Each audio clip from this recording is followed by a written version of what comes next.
Welcome to Living Chassidus. Together, let's live the Chassidus we learn. Welcome, everybody. That's how I feel about my 1 minute updates. And we are here at Living Chassidus, and we are so lucky. It's really a huge schos. We've been trying to organize with Rabbi Kaplan, and by amazing hashgacha pratis, he was able to actually finally make it to the U.S. And not only that, I was in the U.S. for a very short period of time. I've been in Crown Heights the whole time, but just very little to do with the U.S. Yes, he's been in the Crown Heights section. So I want to first of all give a special thank you to Chai Mashkake, to Shena Bracha, and to Bracha Zirkin. And we are so lucky that they came and they helped set up. So thank you very, very much. I also want to make a huge thank you to our leadership team, who is incredible at making things in general happen. So thank you to them. And I want to make a special thank you to Rabbi Kaplan. He changed his ticket to be here with us. So that is a huge schus. Which is funny because in the present that I got, there's actually a present for your wife. This is for your wife. When she lights Shabbos candles, she can put the candle. Oh, wow, beautiful. On the tray. So that is for her, and another book for her. Yes. So please send her our ginormous thank you. And this is regards from Crown Heights. Thank you very much. And with that, Rabbi Kaplan is here. I know everybody already knows who he is. He's an incredible teacher. He actually Farbrengen for me once, changed my life. I spoke about it on the car right here. And Swas. Yeah. Mm-hmm. You're amazing. And he was involved with my husband. And Can we? This is getting recorded, right? Yes, this is getting recorded. Send this to my wife? Yes, you can. This is recorded just for her. Talk like this. I just want to get something. Yes. And not only is he an incredible teacher in the seminary in Yerushalayim, he also teaches for the Mayanot Institute, which has made a huge impact on many guys that I've helped with shidduchim. And he is also the father of my son's Rebbe. So his good education, his good chinuch is then educating my son. So thank you very much on behalf of our entire family. Can I just leave this here? I don't have to put it here, right? I feel like I'm on CBS or something. That means I have to lie. I want to tell the truth. I don't want to have to lie. There you go. Right? Yeah, okay, we'll do it like this. I've done this with these pros, they're right now. You do it like this. You need to do it like that. Something like that. I think that might. You want to flip it maybe on the. That's what I didn't want to do, but okay. Yeah. Stick it there. There you go. Okay. Don't anybody look. Why is this here? Because people from there can't hear me? You can. There you go. So we don't need this at this point. When the multitudes start coming in and they're looking in the window, so we'll have we'll put a speaker outside. I think that we can do away with this one. L'chaim, l'chaim. It is a pleasure, I must say, to finally get this done. There was a lot of. Sometimes you find out that things are important because the Kadosh Baruch Hu makes it difficult for them to happen. The idea was actually to come to Crown Heights for Shavuos, but then a war broke out in Eretz Yisrael, and most flights were canceled. The flight I was on was canceled. It was actually the first one canceled. The flight that day went, and the flight that night did not go. So it was all obviously preordained. And having not been here for a very long time, those of us who don't live here or don't live in America, b'chlal, so coming to Crown Heights has been extremely difficult the last year and a half. It was all, the only way to come here from Eretz Yisrael was if you were willing to take 3 weeks off work. Most of us can't do that. I don't know anybody who, I know one person who did because he didn't really have to take time off work because he could work from home. And so he came for Gimmel Tammuz last year and then went home and spent 2 weeks in his house in what's called bidud, quarantine, which they're serious about in Eretz Yisrael. I mean, they were, unlike here. I heard there is such, theoretically, there's such a thing here, but I don't know whether it has any reality in Elam Hazeh. But in Israel, they actually take it very seriously. Our son came in the middle of the year and was in bidud.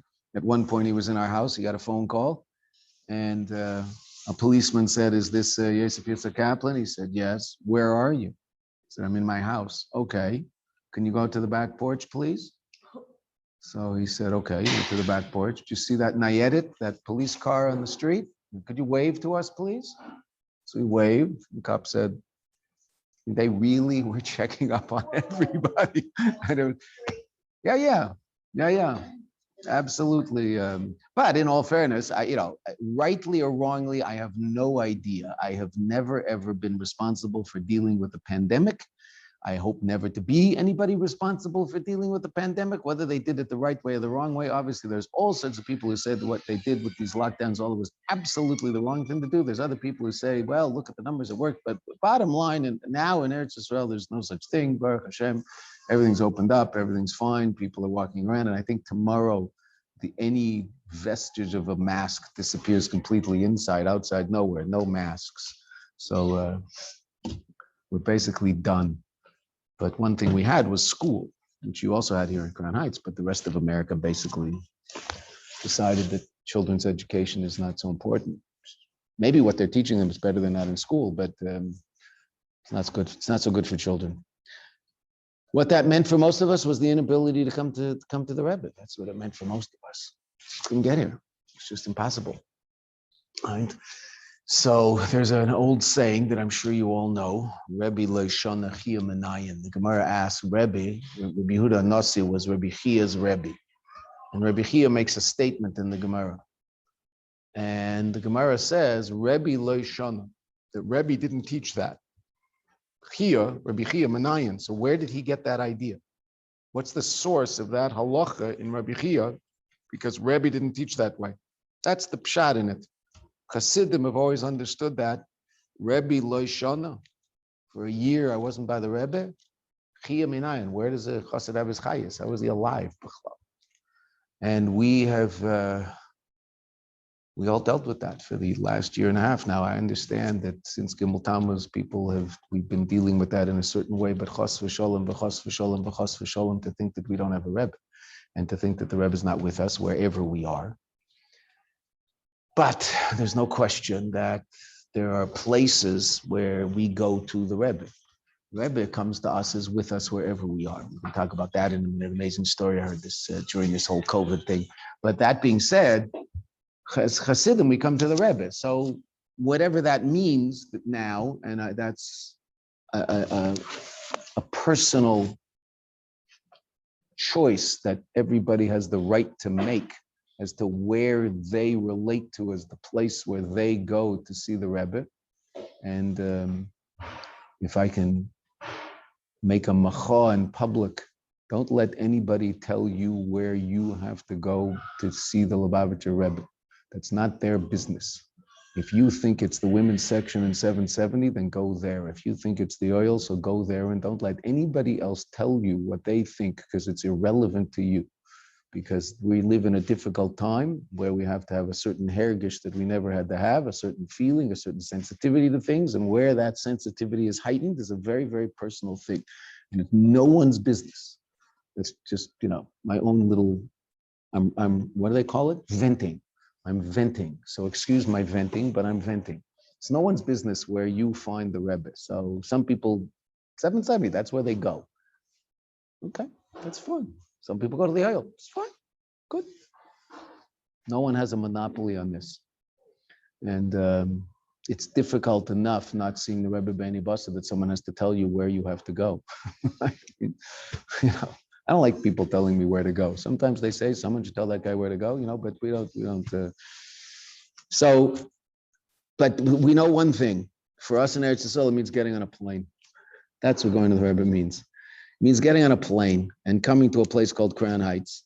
And either you go from there somewhere else, that's it. But you go to the Rebbe. And I haven't been able to do that for a year and a half. The last time I was here was Tes Kislev a year and a half ago. Mamish Bashkocha Pratis with incredible mazel. It just happened to be the Mayanot was making a dinner, and the powers that be asked if I would fly in for the dinner and Farbrengen after the dinner. It was fantastic. We had a great Farbrengen with all sorts of alumni in some fancy hotel in Manhattan. But say I was here for 2 days, but I was here, and since then not. And honestly, I haven't basically. I mean, maybe you can see it on my face, see it in my eyes, and hear it in my voice. I'm not sure. Maybe I just always look this decrepit. How would you know? But it's been 4 days without sleep. But that's what it means to come to the Rebbe. Why do you want to go sleep? Right? I mean, you can sleep at home. So last night I was yelled at a friend because I left for Farbrengen at 4:30 in the morning. I mean, it's 4:30 in the morning. I mean, why are you yelling at me that I'm not Beseder that? If I left at 1:30, I get it. You need your beautiful. 4:30 in the morning. What? Where? I mean, he was very upset. What's wrong with him? Now, he had just had a little sleep in the middle of the Farbrengen. His head went down on his chest for about 45 minutes. I threw something at him. It didn't work. He was out like a light. So he had his little sleep in the middle. So maybe that's what gave him the... he might still be there. I'm not sure. When I went in this morning, he wasn't, but who knows? But maybe he was sleeping under the table. That's what Rav Mendel Futterfaus at his L'chaim. He got engaged to a nice young lady, and there was the L'chaim, and at the L'chaim, Rav Mendel ended up sleeping under the table. This was his introduction to his father-in-law and mother-in-law. He ended up sleeping. I mean, he drank a lot of L'chaim, so he ended up under the table, literally. Out. And I wasn't there, right? But the word is that Rav Mendel's father said, "Oh, a good Chassidish bacher," and he was very excited that this was. So don't tell any future chassonim to do that today, but that's what Rav Mendel did. So it's just a treat to be in the Rebbe's shchuna. It really is. To just hang out in 770. It's just something that on a certain level you can take it for granted, but don't take it for granted because it's something that was taken away from a lot of us for a while. I know that 770 closed for a few months. That it was really quite difficult for everybody here in the neighborhood. That's certainly true. But I did hear people say, unfortunately, it wasn't what we were hoping it was going to be. There's some person said, okay, my son, actually, your son's teacher said, well, 770 is closed. Maybe that means that none of us should walk into 770 again until the Rebbe is there with us. Be'enei basar b'guf gashmi, we can see the Rebbe like we always did. But I don't forgive anybody I mean, I walked in myself. I don't forgive anybody walking into 770. At least, if at least we have that, that's what we have. But we want more, and we don't want to stay in this golus. And I think it's Gimmel. It's Daled Tammuz. It's already almost Hey Tammuz. Beseder Daled Tammuz. Actually, today is the yahrzeit of Mendel. Mendel Futterfaus passed away Daled Tammuz Tavshin Nun Hey. And in London. So today was Mendel's yahrzeit. But Gimmel Tammuz, I mean, what are we supposed to do on Gimmel Tammuz? Gimmel Tammuz, I think, Baruch Hashem, is no longer Tisha B'Av. There was a time when it was Tisha B'Av for people. Not everybody, but some people. And I think no one relates to Gimmel Tammuz as Tisha B'Av anymore.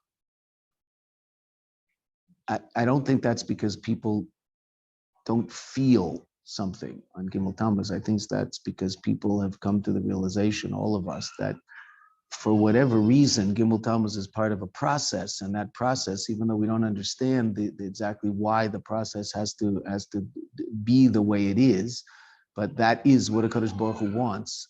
and the process is a certain state of concealment before the ultimate revelation of Moshiach, and that's the situation we're in now. And our job is to take the energy from that day and use it to challenge ourselves and bring about in ourselves a closer, more powerful connection to the Rebbe, and ask ourselves very, very seriously, what can I do more? I don't know whether that's proper English, but it's okay. What more can I do? I mean, that's the proper English, I know, but what can I do that is more involved in such that I'm more involved in bringing Mashiach? Now, that doesn't have to be something quantitative. It can be qualitative. I'm doing the same thing, just more qualitatively. Meaning I don't necessarily have to say more Tehillim. I don't have to say another chapter, but maybe I should say those Tehillim I say with a little more quality.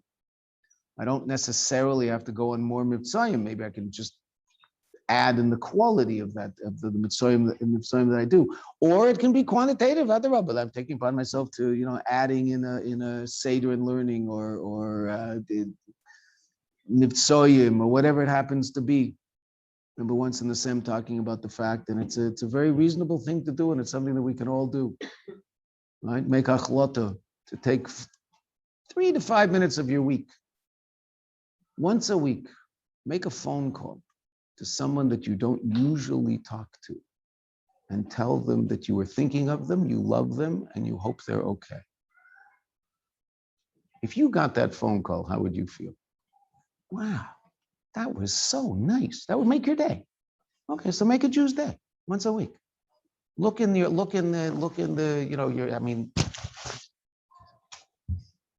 the number of contacts in here is a little obscene, right? I mean, when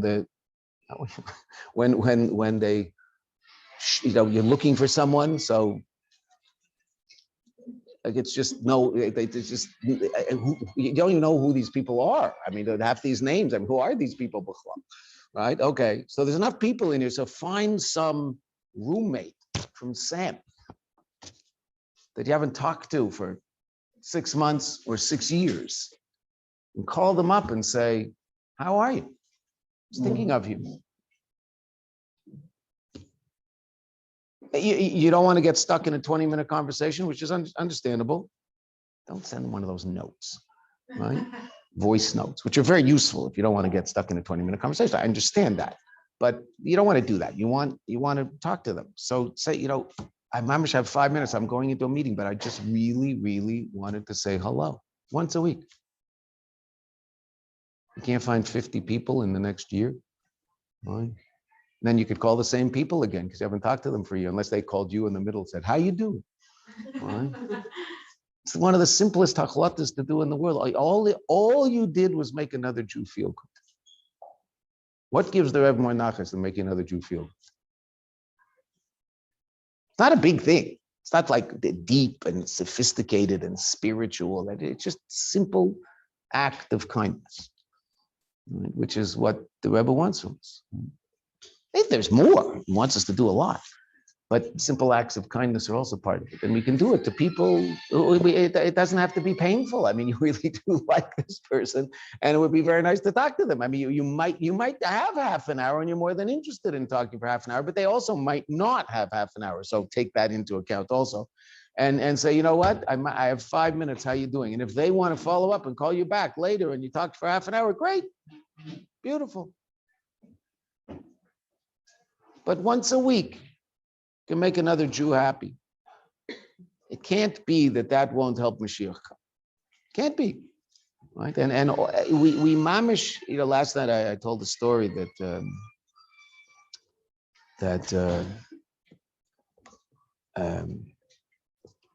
2 years ago, Shalom Shapiro called me up and said, "Will you speak?" It's 2 or 3. Someone today said it was 2. I don't know.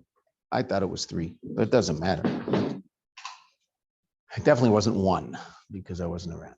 So he called me up and said, the Farbrengen, the main Farbrengen in 770, will you speak in English at the main Farbrengen in 770? So Shalom, what does that mean? You mean the part of the Farbrengen where someone's speaking in the microphone and no one's listening, that part? He said, yeah. I said, oh, I can do that. I have no problem speaking. I mean, if no one's listening, why be nervous, right? I mean, there's nothing to be nervous about if no one's listening to anything you're saying.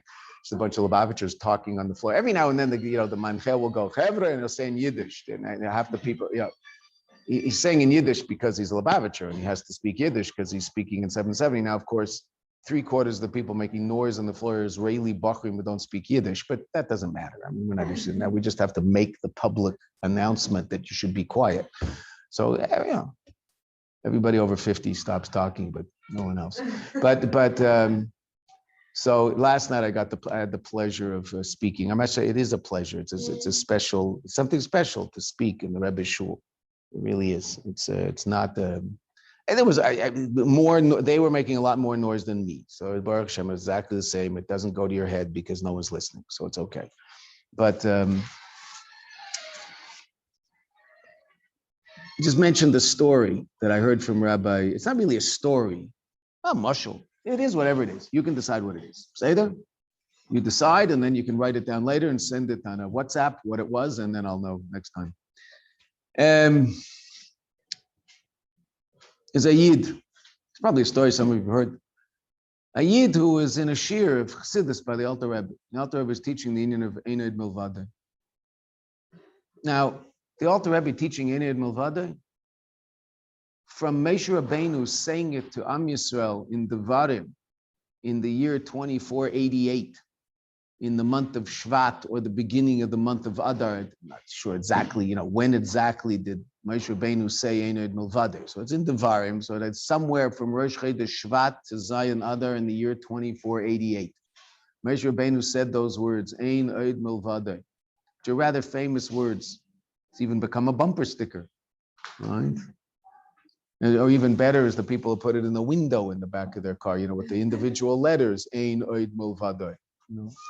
Okay. So from the time Moshe Rabbeinu said it in the year 2488 until the Alter Rebbe was teaching it in Liadi, so until then, no one ever understood that idea like it was being taught by the Alter Rebbe in that group. Okay. That doesn't mean people didn't understand it. I mean, there were great Gedolim, tzaddikim who understood it, but your average person wasn't being taught by anybody what Einoid Milvada means. Rabbi Akiva wasn't teaching too many people what Einoid Milvada means.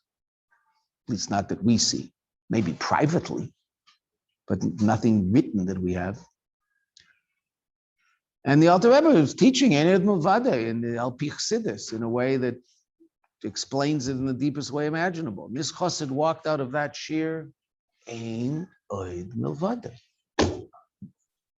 Right? That does really mean something.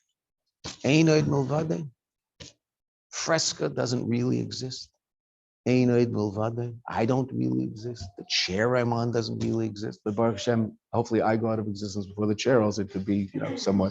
If the chair goes out of existence before me, that would be problematic. But it's usually together. Once the Rebbe Farbrengen was Yud Shvat HaGodel, and a lot of people came in from Eretz Yisrael for Yud Shvat Tafshin Lamed, and a lot of people came in from Eretz Yisrael, and the Rebbe made a special Farbrengen for the guests from Eretz Yisrael on, I believe it was a Sunday afternoon, and that there should be a Farbrengen before they go back to Eretz Yisrael. And the Rebbe was Farbrengen. Now, everybody had to get. There was no Newark in those days. Everybody was leaving from Kennedy. So they all had to get their flights. Now, flights to Europe, through Europe, or the straight flights leave 7 o'clock, 8 o'clock, 9 o'clock, 10 o'clock, the later flights, 11 o'clock. So the Rebbe's Farbrengen, people started looking at their watches because they didn't want to leave the Farbrengen, but they also didn't want to miss their flight. So people were sort of, sitting listening to the Rebbe Farbrengen, going like this. So the Rebbe noticed what was going on, and the Rebbe said, I don't understand. Why are you all worried about missing your flights? You're looking at your watch. You're worried about missing the plane? And then the Rebbe explained the inyan of Humachadish B'chol Yom Tamid Ma'aseh Bereishis, that that the Eibishter renews creation at every moment, which means Al Pi Chassidus that creation goes from a state of yesh to ayin to yesh to ayin to yesh to ayin to yesh to ayin every macrosecond. So the world is coming into existence and going out of existence, and coming into existence and going out of existence at every smallest moment imaginable. Now, obviously, we don't notice those times that we go out of existence, right? What's a mushal? Well, if you've ever seen 35 millimeter film, right? There's an image and then a little line of celluloid material, plastic, then another image, and then another line, and those images pass. I mean, digital works the same way. I just don't know how it works, but it's the same thing. There's image, image, image, image, image, image. What's in between each image that you're looking at? A non-image, a non-state of being, right? Well, that's what allows for change. How do I get from one state to another state? A non-state in between that allows state one to turn into state two. Reality one will now become reality 2, 3, 4, 5. What's in between them?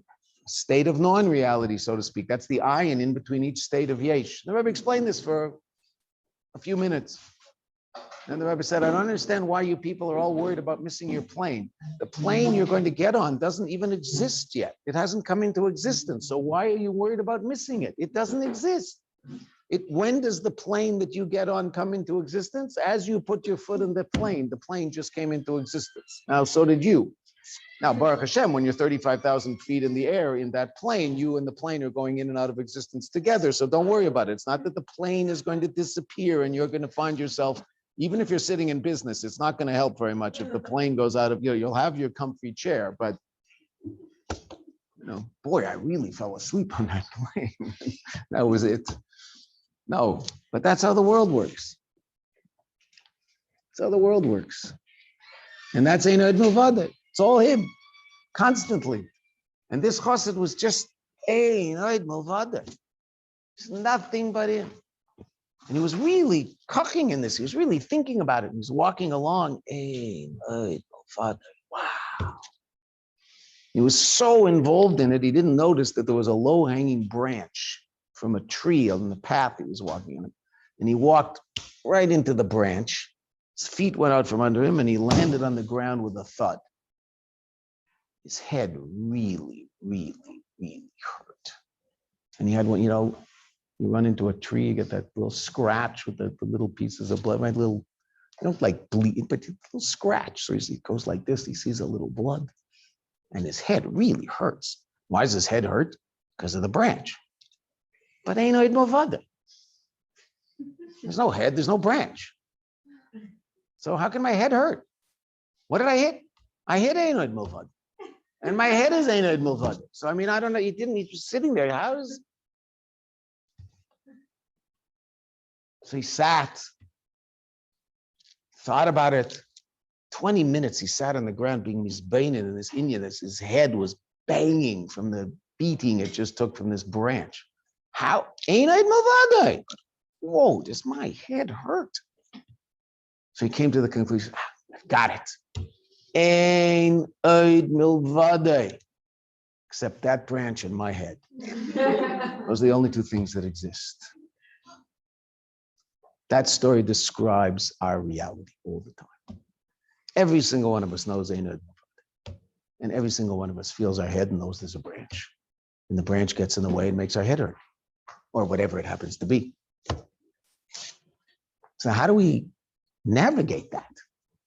And in terms of the fact that we all know that we're the Eibishter sent us into Elam Hazeh to bring Moshiach. That's why you can call it anything you want, right? You can call it Dir B'Tachtonim. You can call it the Gula Mitis Vashlema. You can whatever you want. Gilu Elokus in Vatat Tetzavos, the Rebbe says that what is the true Ratzon of a Yid? Gilu Elokus. What does Gilu Elokus mean? Mashiach. That's what it means.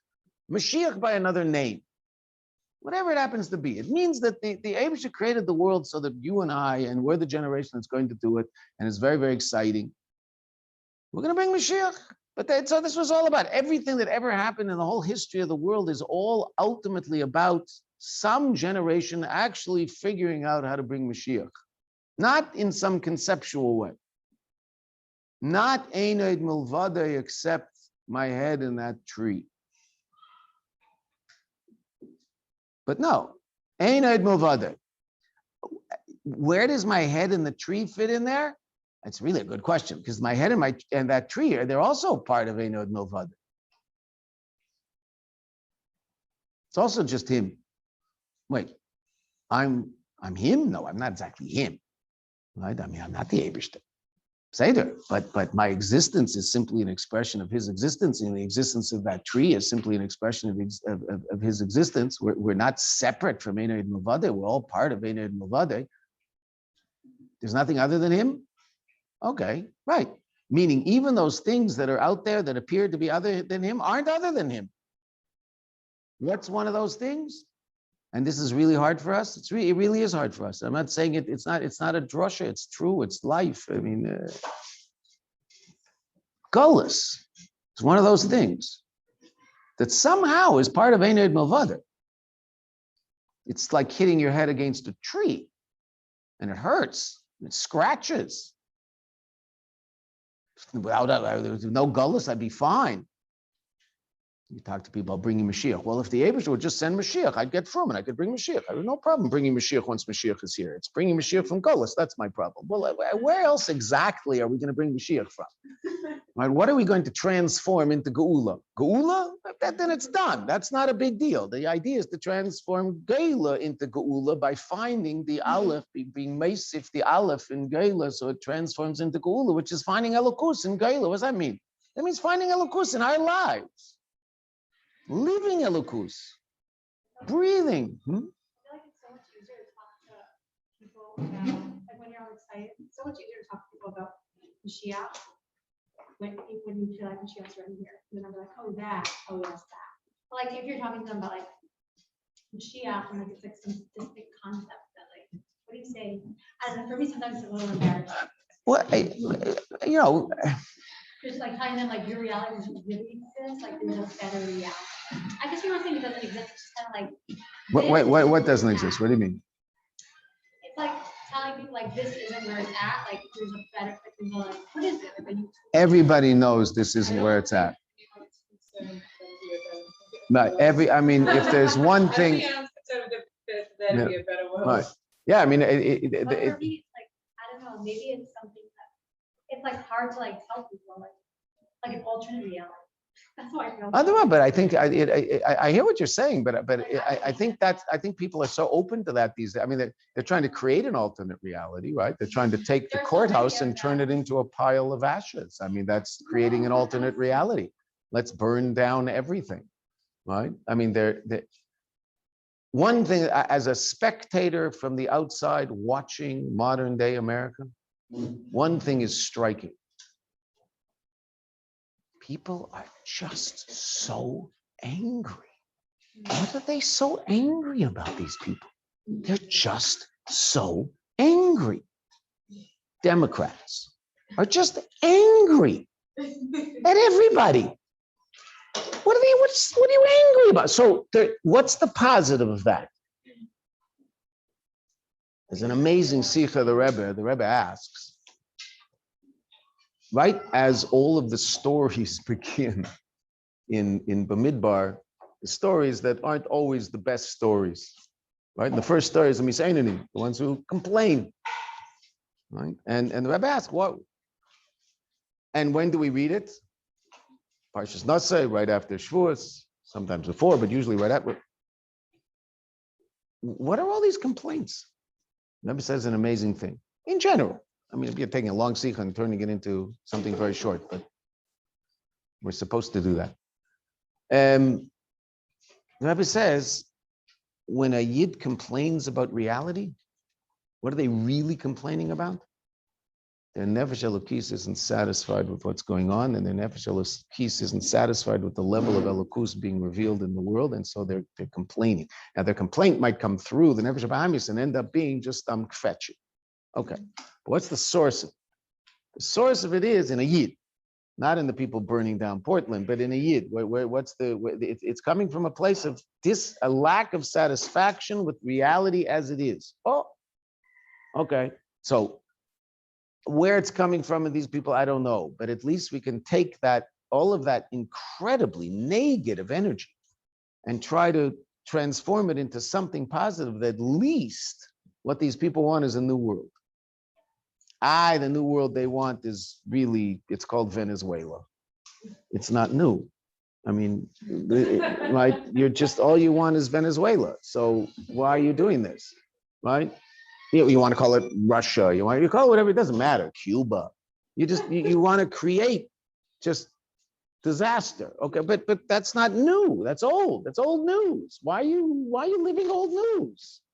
What's the new news? Moshiach is the new news. That's the real news. That's what's really happening. All right? You want to break down an order? Fine. But don't replace it with something that's broken lechatchila.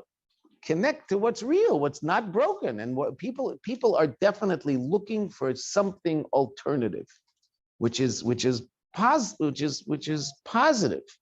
I mean, the way they're going about it is absolutely disastrous. But they're looking for something good. And even I mean, American politics, I mean, I'm just, obviously it's, nothing's black and white, but the so-called the Republican who likes things the way they are, so to speak. The things that they talk about are all the good things that there are. They know there's bad stuff, but they say, wait a minute, why are you only talking about the bad stuff? Why don't you talk about the good stuff? Because there is good stuff. And all this good stuff they mention is stuff that'll be around when Moshiach comes. Family, God, right? That's what they're pushing. Wait a minute, you guys forgot what this place is all about. This place is all about an interesting experiment and giving people the ability to experience goodness. And this other side is saying, but it's all bad. So you can take the positive from half of it and say, yeah, beautiful. Find the goodness. And the negative of these people, they're so negative, it's beyond belief. I mean, they're just so miserable. Okay, well, okay, good. You're miserable about the fact that the world isn't the way it should be. You're right. Let's take that energy and turn it into something positive, make it a better place. Don't turn it into Venezuela. We have one of those. One is enough. But there's something positive can come out of this. Okay. Who knows? Who knows what the Abish's got in store for us? I mean, we know what he's got in store for us. Exactly when, we're not sure. We hope it's going to be taken from Miyad. But all this craziness, I mean, it's definitely changing reality. Okay, good. Reality has to change. We don't want it to change in a negative way. We want it to change in a positive way. And I think people are open to that. I remember once talking to someone who was saying that you can't talk about Moshiach with Balei Tshuva, it'll turn them off. So I just found, now this was someone who grew up from, obviously, because no Balei Tshuva would say that. Why? You're going to tell me Moshiach is weirder than tefillin? Tefillin is weird. That's really funky. Hey man, you Jewish? Yeah, come. Let's strap black leather boxes and black leather straps on you. You got any studs, man? Can I put a stud in my nose when I do with it? No studs. Only leather. Only leather. Let's go. Tefillin is very bizarre if you didn't grow up with it. Mashiach, better world, utopia. I mean, everybody wants that. So I don't think that's an issue. I think most people will find that a very beautiful thing. Right? Tefillin. I mean, I understand that your mitzvah is not tefillin, right? Candles, okay. In all fairness, you guys have it pretty easy, right? You want to light some candles? Oh, candles! Wow. You got any that have a fragrance? Oh yeah, here, sweetie, take the look. These are purple. Oh, you should get some. Just I don't know, carry some perfume and spray it on the thing. Oh wow, thank you so much. So wait, light it at 6:12 on Friday afternoon. Wow, why? It's a special cosmic moment. Wow, that's so cool. And they'll, why, that's a little easier to sell than black leather boxes with leather straps. And you have to do it right now in the street, right? Okay, but say it's not always easier to be a man. I mean, I know, my wife, whenever I have to walk out the door Friday night to go to those wonderful events called the Shalom Zohar, which are such wonderful events, such a wonderful thing. It's just what every Jewish man wants to do. Friday evening after a hard week is after dinner, getting the kids to sleep. I mean, I don't go to very many anymore because all my friends are old and decrepit like me, and so we're not making Shalom Zachars. But when we were young and not decrepit, and we had our own children at home, and so we were more exhausted. So what's more fun? What would you rather do than leave your house and schlep in the rain to some guy's house and sit down and, pretend that you want to be there? I mean, it might be a friend and you're really happy. You are happy for the person, but in all fairness, it's Lil Shabbos. You don't want to leave your house. You're home finally. You just want to stay there, right? Every time I used to go out, my wife always I'd say Good Shabbos. She'd say, Baruch Shalom Sani Gever. And she'd walk upstairs and go to sleep. Every day, Baruch Shalom Sani Gever, every time. And I just smile. That's my sweetie. And that's the way it goes. So we're busy with our bruch every day. Shalom Sani Isha. Yeah. It's not always so easy. It's not always so easy. So we have all sorts of, Moshiach. But I don't know, Mitzrayim is one thing. Mitzrayim is one thing, but we also, the first person that we have to do a lot of Mitzrayim with is the person whose teeth we brush every day. That person, we have a lot of responsibility for that person's well-being and that person's involvement in the general well-being of the world. And that's really, interesting enough, the only person I have any control whatsoever over. The person I refer to as me. Right? Meaning I have a certain amount of control over my children, but anybody who's a parent realizes that that's only because they haven't figured it out yet. Right? And if they do figure it out, then we're really in trouble. There's very little we can do.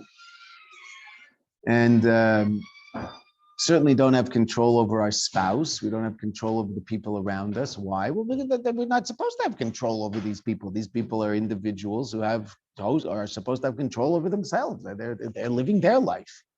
And one thing as young women who are starting, wherever you're holding in that wonderful process of being a parent, none of you are so far along, even though some of you in the room have started that, okay. As your kids grow older, don't try to control them. Let them be people. Let them make mistakes. Right? Now, if the mistake is chas v'shalom dangerous, so of course you do whatever you have to do. But most mistakes are not dangerous. They're just mistakes that people learn from. Right? So your kids don't have to do everything you want them to do. I mean, al pi halacha, I understand they do if you tell them. But you don't have to tell them. Right? Even with little kids. What do they tell parents with little kids? Is your 8-year-old the oldest? Yeah. Okay. So pick your battles, right? Don't battle the kid about everything. Kid does something wrong in the living room. He doesn't need you telling him every single time that he did something wrong, right? I mean, would you like that? Every single time you do something wrong, someone shows up and says, that's not good. You're better than that. Is there a safe space around here that I can find? No one's going to tell me that if I make a mistake. Is there such a place? Big Mother is watching you. It used to be Big Brother. Now it's Big Mother, right? It's just, pick your battles. You don't have to be there for everything. Okay, the kid just spilled something you didn't even notice. Just go to your room. See what happens over the next 10 minutes. You know what he's going to do? He's going to make a bigger mess trying to clean up the mess. But, let him clean up the mess and then pretend you don't even know that he spilled it. And it's okay. Nothing's going to happen. It's okay. When they get older, let them make their own decisions. It's so frightening in Mayanot so often. 22, 23, 24-year-old Bachrin, they'll ask them, what are your plans next year? Well, I want to do this, but my parents want me to do this. Now, I'm supposed to be the religious Jew who's into kibbud av v'em and all that, right? But excuse me, what have your parents got to do with your decisions? You're 23 years old. You're an adult. Make a decision. Then tell your parents, I think this is what I want to do next year. What do you think? Good idea? But you're doing it. Why? Because you're 23 years old and you're old enough to make your own decisions.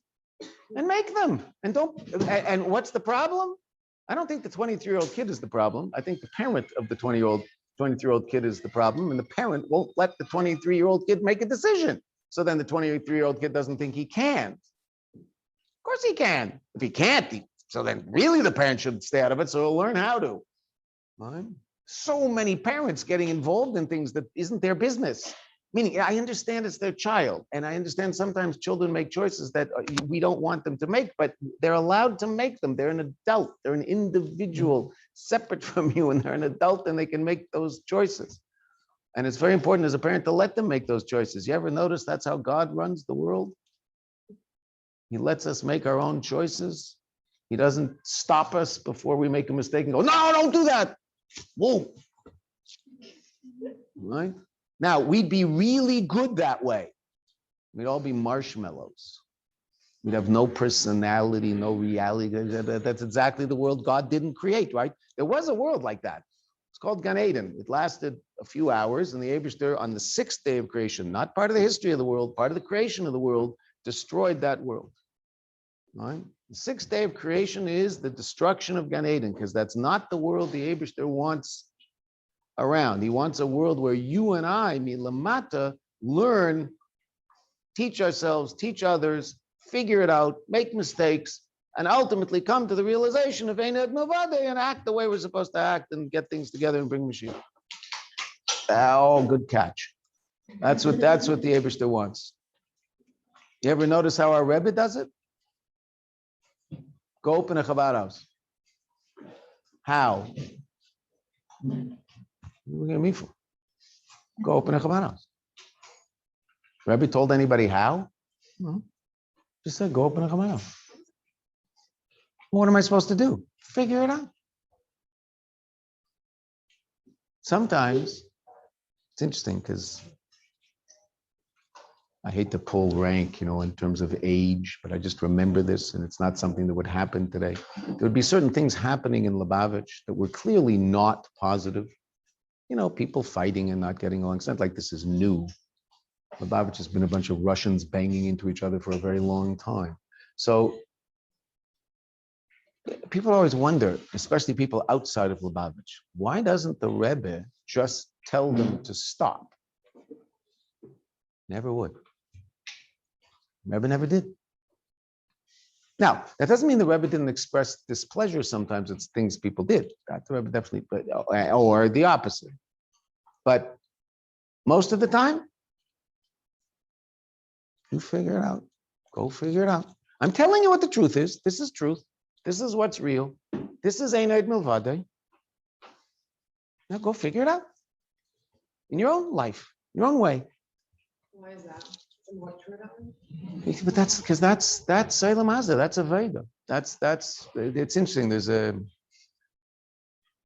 amazing sikha. Two sikhs from Chav Ches Sivan, which I think we're still allowed to talk about, aren't we? After Gimmel Tammuz, you're still allowed to talk about Chav Ches Sivan, or is it you're not allowed to because now you're living in the past or something? But Chav Ches Sivan. So there are two. Chav Ches Sivan, I didn't really, I never really understood the whole, how did Chav Ches Sivan start, so to speak? We know that the Rebbe and the Rebbetzin came to America in Chav Ches Sivan Tavshin Yud 1941. But when did the Hasidim figure that out? Now, obviously there were Hasidim there who knew that happened, but that was a very, very small group of people.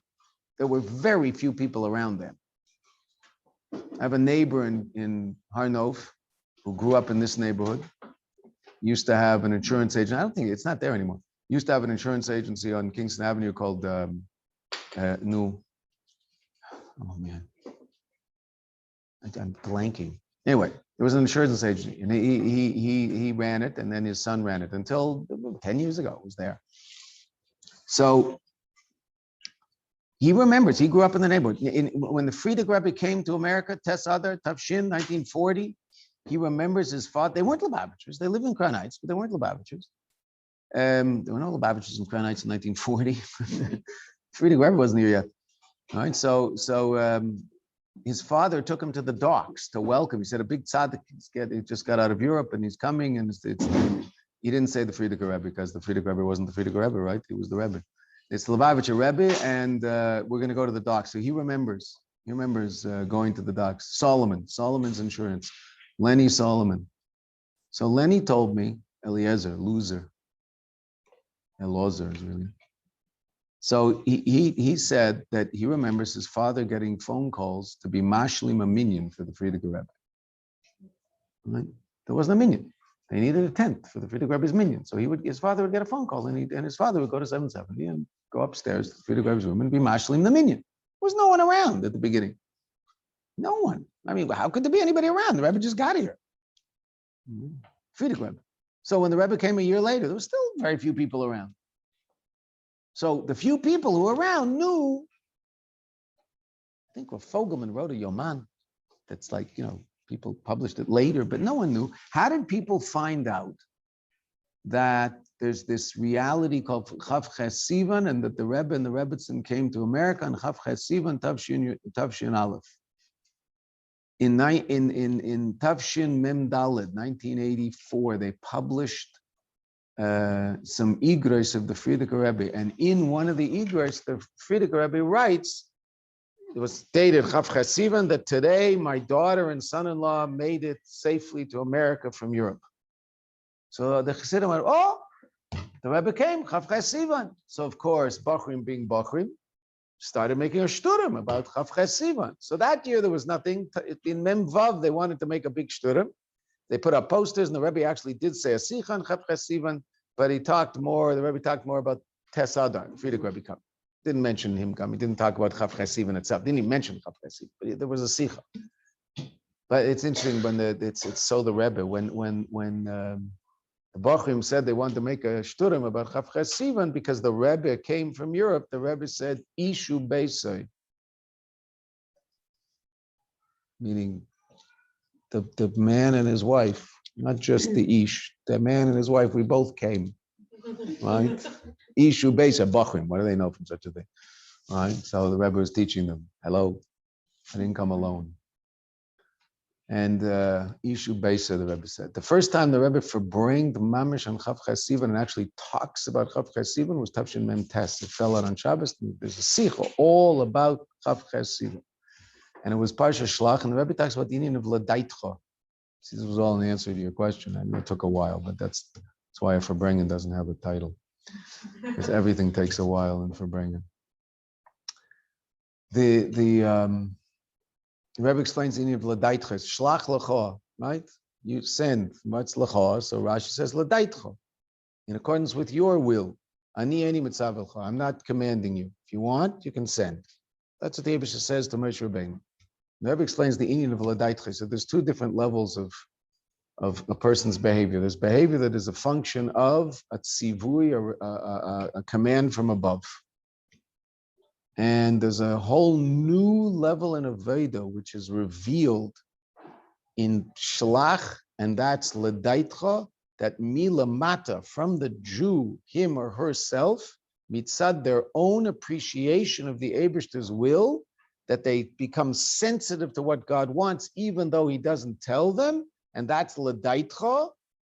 And that whole new Aveda came into being with the whole story of the Merag. And it's a very positive thing, the Rebbe says. There were certain negative hashlachot from what happened with the Meraglim. That's certainly true. But interesting enough, what was the Meraglim all about? Going into Eretz Yisrael and conquering Eretz Yisrael. Where does that come from? L'daitcha. That's all l'daitcha. What did the Rebbe tell us? I've done what I can do. Now it's up to you, right? Bring Moshiach. We didn't believe the Rebbe. Thought the Rebbe was going to do it. I mean, he's doing it, right? But he wants us to. I mean, we're the ones who have to do it. We have to bring Moshiach. Can we bring Moshiach without seeing the Rebbe? Well, evidently, because that's where we are. Did we want this to happen? Well, if anybody did, they're not a healthy person. But this is what happened. We're in a situation where we don't see the Rebbe with our physical eyes. Can we bring Mashiach without seeing the Rebbe with our physical eyes? Can we be a real chassid without seeing the Rebbe with our physical eyes? Can we be a real chassid without ever having seen the Rebbe with our physical eyes? Well, if you say no to that question, then you are disagreeing with the Kadosh Baruch Hu's running of the world. Because the Kadosh Baruch Hu obviously thinks that you can, because that's the situation almost everybody in this room is in. And to be perfectly honest, the fact that obviously it's very nice to have seen the Rebbe, but it's been a very long time for everybody. So obviously you and I can do what it is that we have to do, even though we don't see the Rebbe walk into 770, daven with us, Farbrengen with us, if we absolutely needed that. There's parts of us that we feel that we need that, and that's a good part of us. I understand that. But bottom line, if we absolutely needed that in order to do what it is we were sent to Elam Hazeh to do, then that would be the experience we all have. That is not the experience we have right now. Therefore, by definition, we do not need that. And that's the Rebbe's explanation relative to another issue, but the Rebbe's explanation of how God runs the world. That everything that is necessary for a person to fulfill their shlichus exists in the world. And if something doesn't exist in the world, that means that's a sign that it's not necessary to fulfill the shlichus. Rebbe said that to a rabbi regarding a question, well, the answer to the question, Holocaust, why? This is someone who'd gone through the Shoah, and it was he's still from, he was a Rav in Brooklyn, but he certainly didn't understand why he had to see Satan, the Muchash. He just didn't understand that. Why did I have to go through that Gehenna, and why did all those Yidden go through the Gehenna, and most of the Yidden that he knew didn't make it through like he did? And he asked the Rebbe, and the Rebbe explains, a long letter explains how everything God created in the world is for a purpose. That purpose is dir b'tachteinim, et cetera, et cetera, et cetera. And everything necessary in the world to bring about that purpose exists in the world. And then the Rebbe says at the end of the letter, the answer to your question does not exist in the world. Therefore, it's not necessary to bring Moshiach.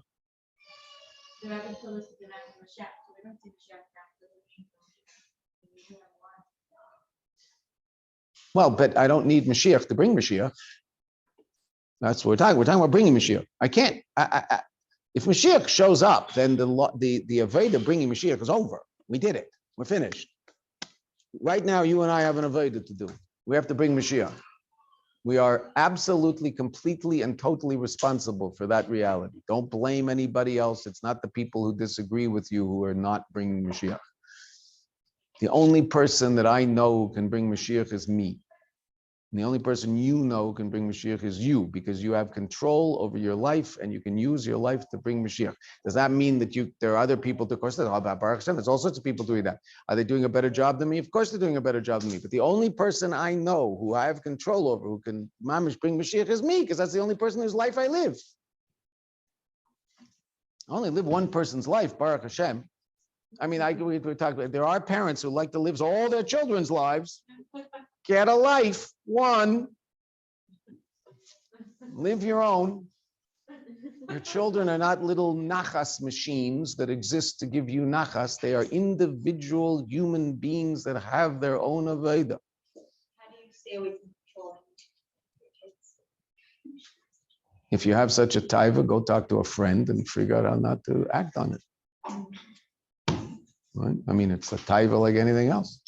Control is a big taiva, right? So many of these guys in Mayanot with parents like that. Because I think their parents are incredibly insecure about parenting and insecure about themselves. And so they express, I see, but I think they express that. And that's a simple answer, but I do think that's the, sort of the nekuda ikaris in the whole thing. Is that their parents don't really feel confident in their own ability to be a parent. And so I remember once asking some students in the University of Illinois campus at the end of a talk about how we all have our own self-worth and we don't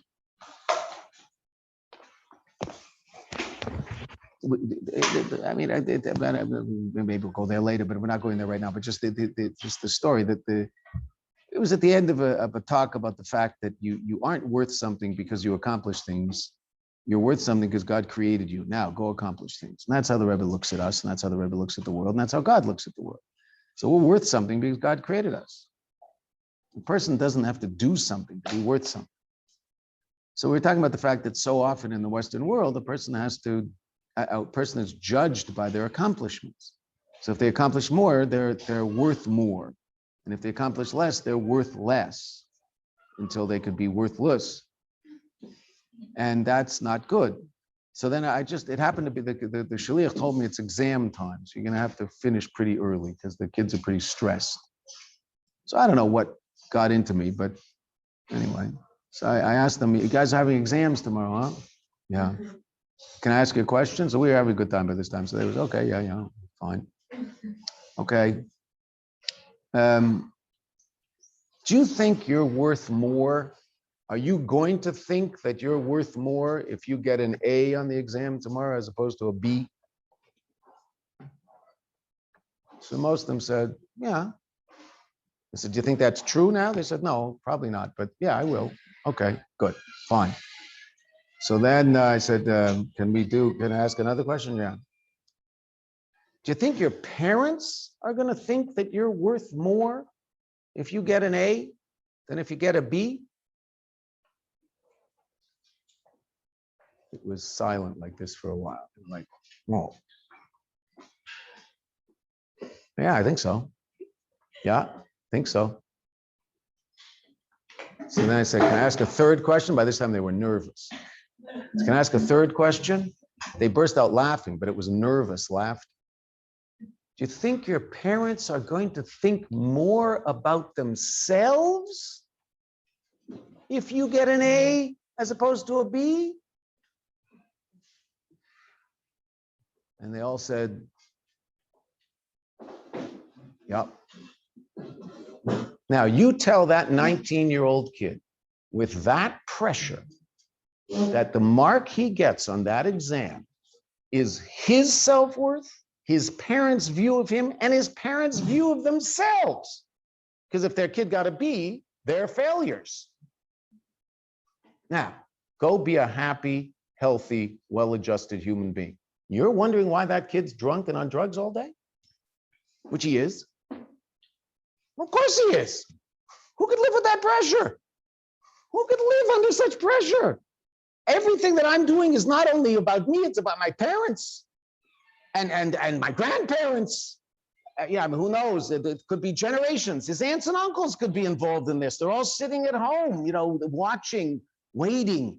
What did Jim get on his exam? Mary, did Jim call yet? Poor Jim. Of course, Jim didn't call yet. He passed out. That really is what they're really living with that, these poor kids. That's very heavy. So now if those parents had more self-confidence in their own self, so then they wouldn't need their child to be successful in order to feel like they're a successful human being. Right? But they don't really think that they're very successful. So maybe I'll leave some clandestine success through my child. And they put this unbelievable pressure on their child. My goodness gracious, he's a 19-year-old. You let him live. And if he gets a B on his math exam, what's going to happen? Big deal. Is he happy? Is he well adjusted? Does he treat people properly? That's what matters, right? You got a B or an A in math, who cares? Even got a C.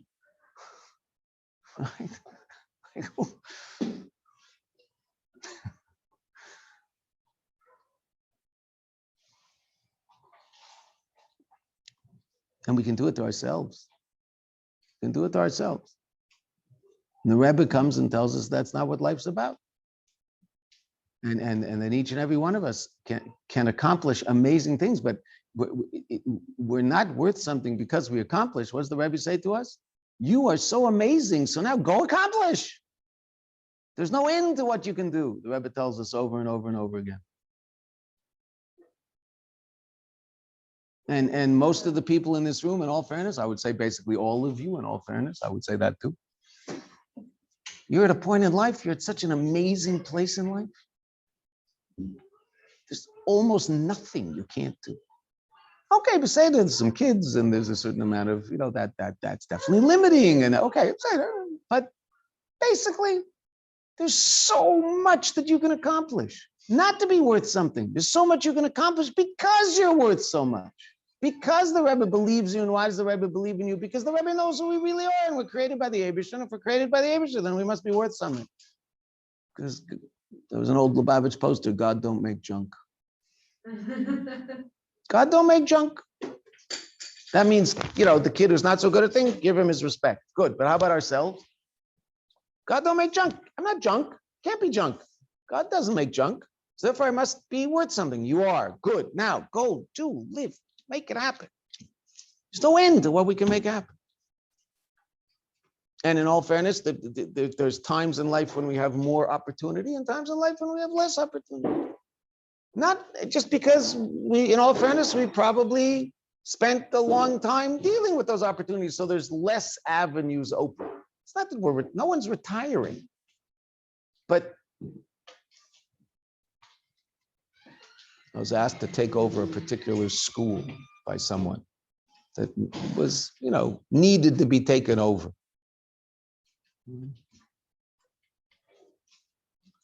I don't think I was wrong. He said, you need someone 35 years old. You don't need someone my age. You need someone 35 years old who can take this as the energy of a 35-year-old and who, won't sleep for the next 10 years and make this thing happen.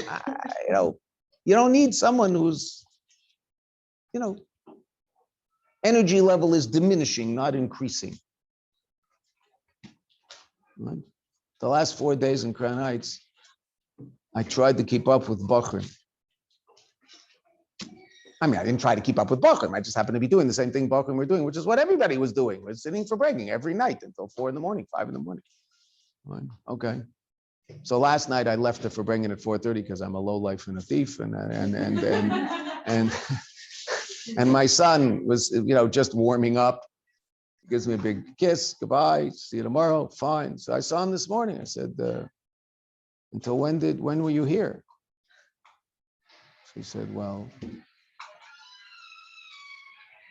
I didn't leave. I said, what do you mean? I said, well, about 7 o'clock we were Farbrengen and I fell asleep. I never did this. He said, Abba, I never did this. I fell asleep with my head on my chin and I woke up at 10 o'clock.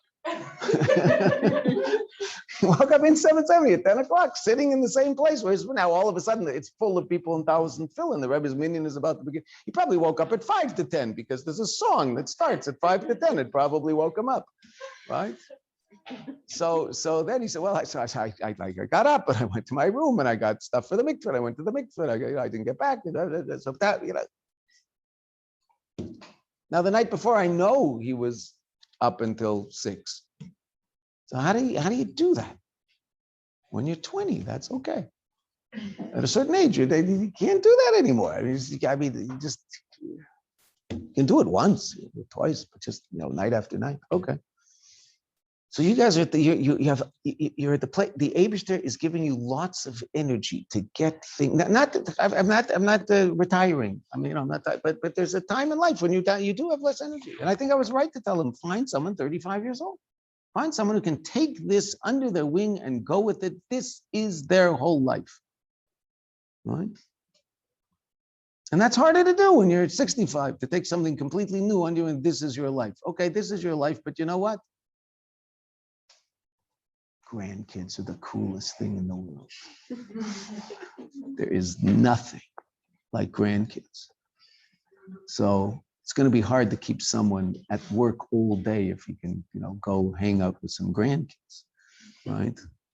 So it's just a lot of competition later in life. Good competition, Baruch Hashem, but they're just the greatest. You want to see some pictures?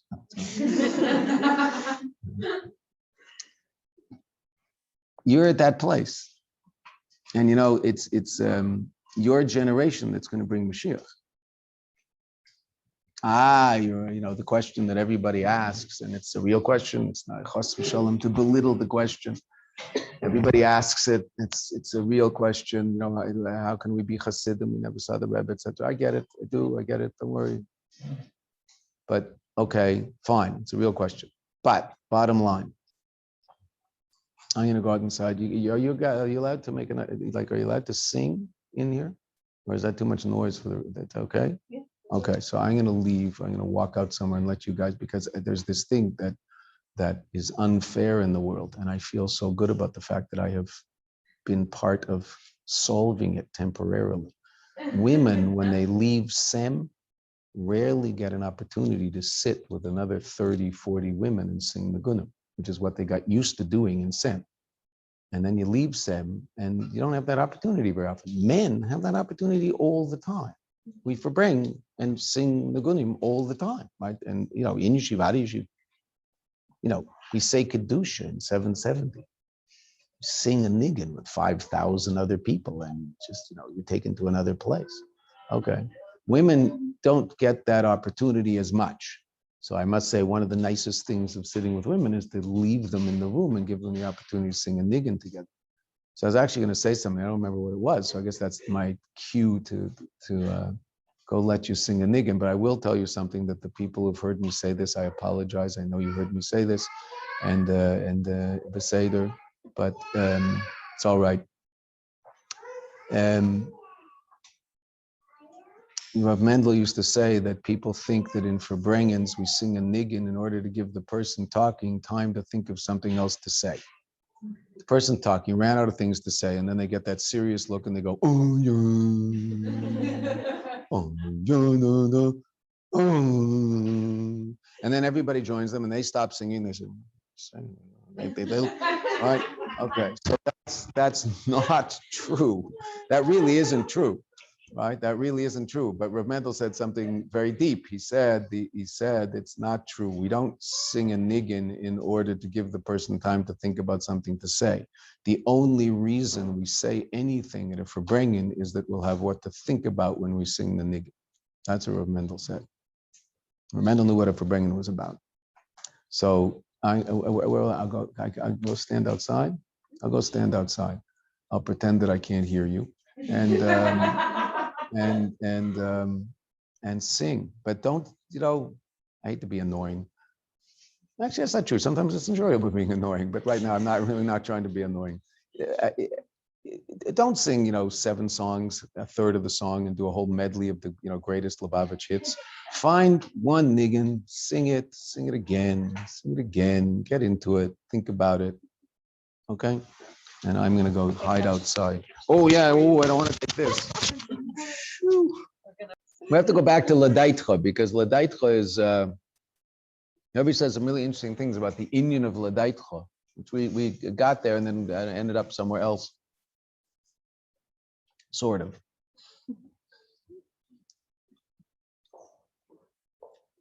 Moshiach has to come from us.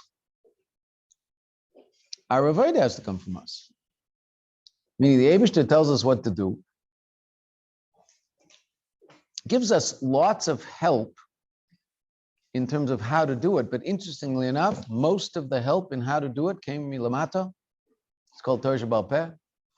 Now, I understand that Torah Sheba'al Peh came milamaila, but you and I experienced Torah Sheba'al Peh. I mean, I was just learning today's Rambam. So, of course, what's today's Rambam? The Shalshelet of Torah Sheba'al Peh. So I made it from Moshe all the way down, and then they said, come in. So next time you sing, I'll go from Rav Ashi all the way back up, which is, but interesting enough, where did that all come from? Like the real hows of it, like mamish, how to do it, where'd that come from? It's all milamata, right? The Rebbe didn't say how to keep Shabbos. He just said keep Shabbos. Now, I understand, he really did.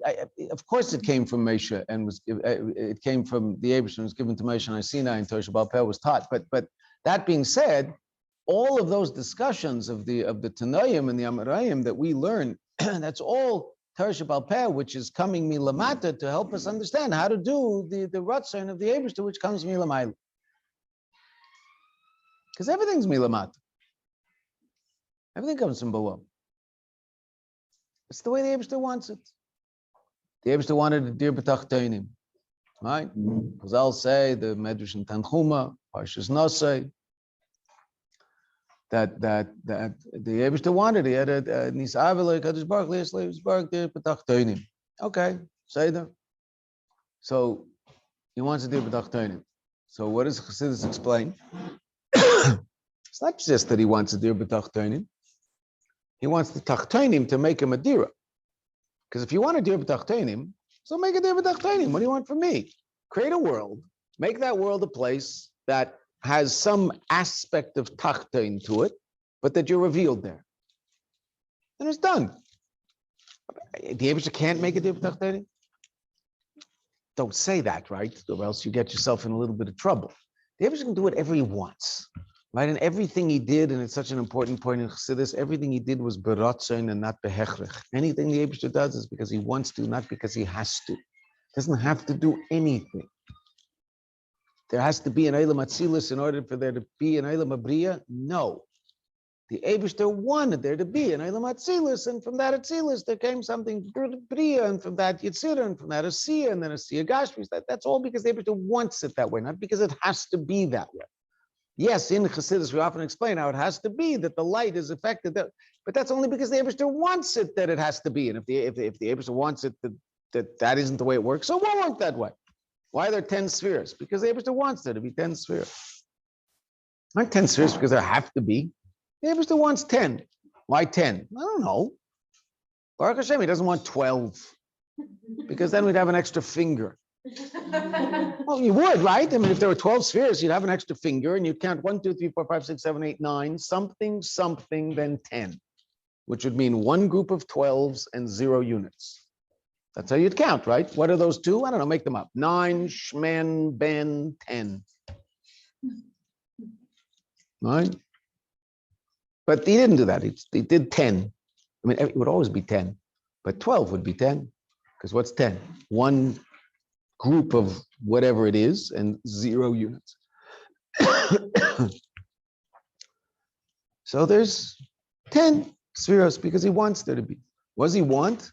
He wants there to be a dir b'tachtenim, but he didn't. His taiva wasn't that there should be a dir b'tachtenim. His taiva is that you and I should create from a dir b'tachtenim. Because he created a dir b'tachtenim. It's called Gan Eden. And then he destroyed it. But the Rebbe goes a step further.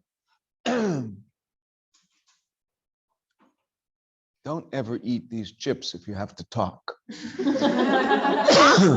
No, it's not like it's. I mean, I have this stuff to wash it down. It's just there.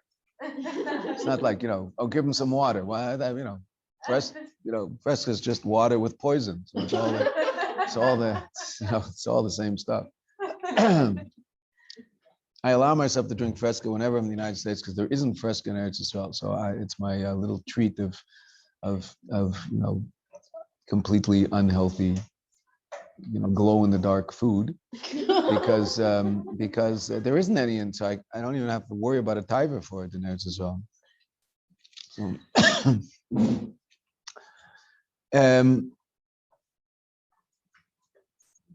The Eibishter wants a dir b'tachtenim. He wants you and I to make a dir b'tachtenim, and so when he created this dir b'tachtenim, and that's called Gan Eden, and then he, so to speak, on some level destroyed that. But the Rebbe goes a step further. The Rebbe explains that when the Eibishter looks at the world, what does he see? He sees a dir b'tachtenim. When the Kadosh Baruch Hu, so to speak, looks at Eilam Hazeh, he sees a place of concealment. He sees himself. Why nothing's concealed to the Eibishter? The Helen Vester is only relative to us, but the Eibishter sees Helen Vester, he sees himself. It's all just him. Right? He sees it. He sees that it's all him. And what's the issue? The issue is that you and I have to experience reality that way. That's our Aveda. L'daitcho. Has to come from us.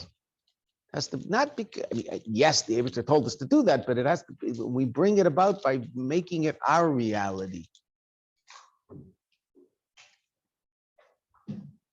Remember once our son Leibush was in Har Nof, and someone was Farbrengen, and Leibush doesn't usually do this, but the person, I shouldn't say the person was Farbrengen. The person was talking. They weren't Farbrengen.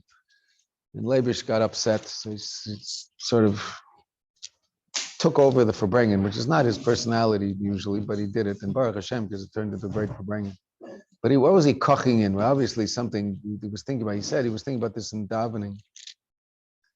Ein lanu elihim zulas choselu. Right? Shachos. Ein lanu elihim zulas choselu. We have no elokim other than you. Ein lanu elokim zulas choselu. You ever think about that when you say it? Ein lanu elokim zulas choselu. There's nothing but you.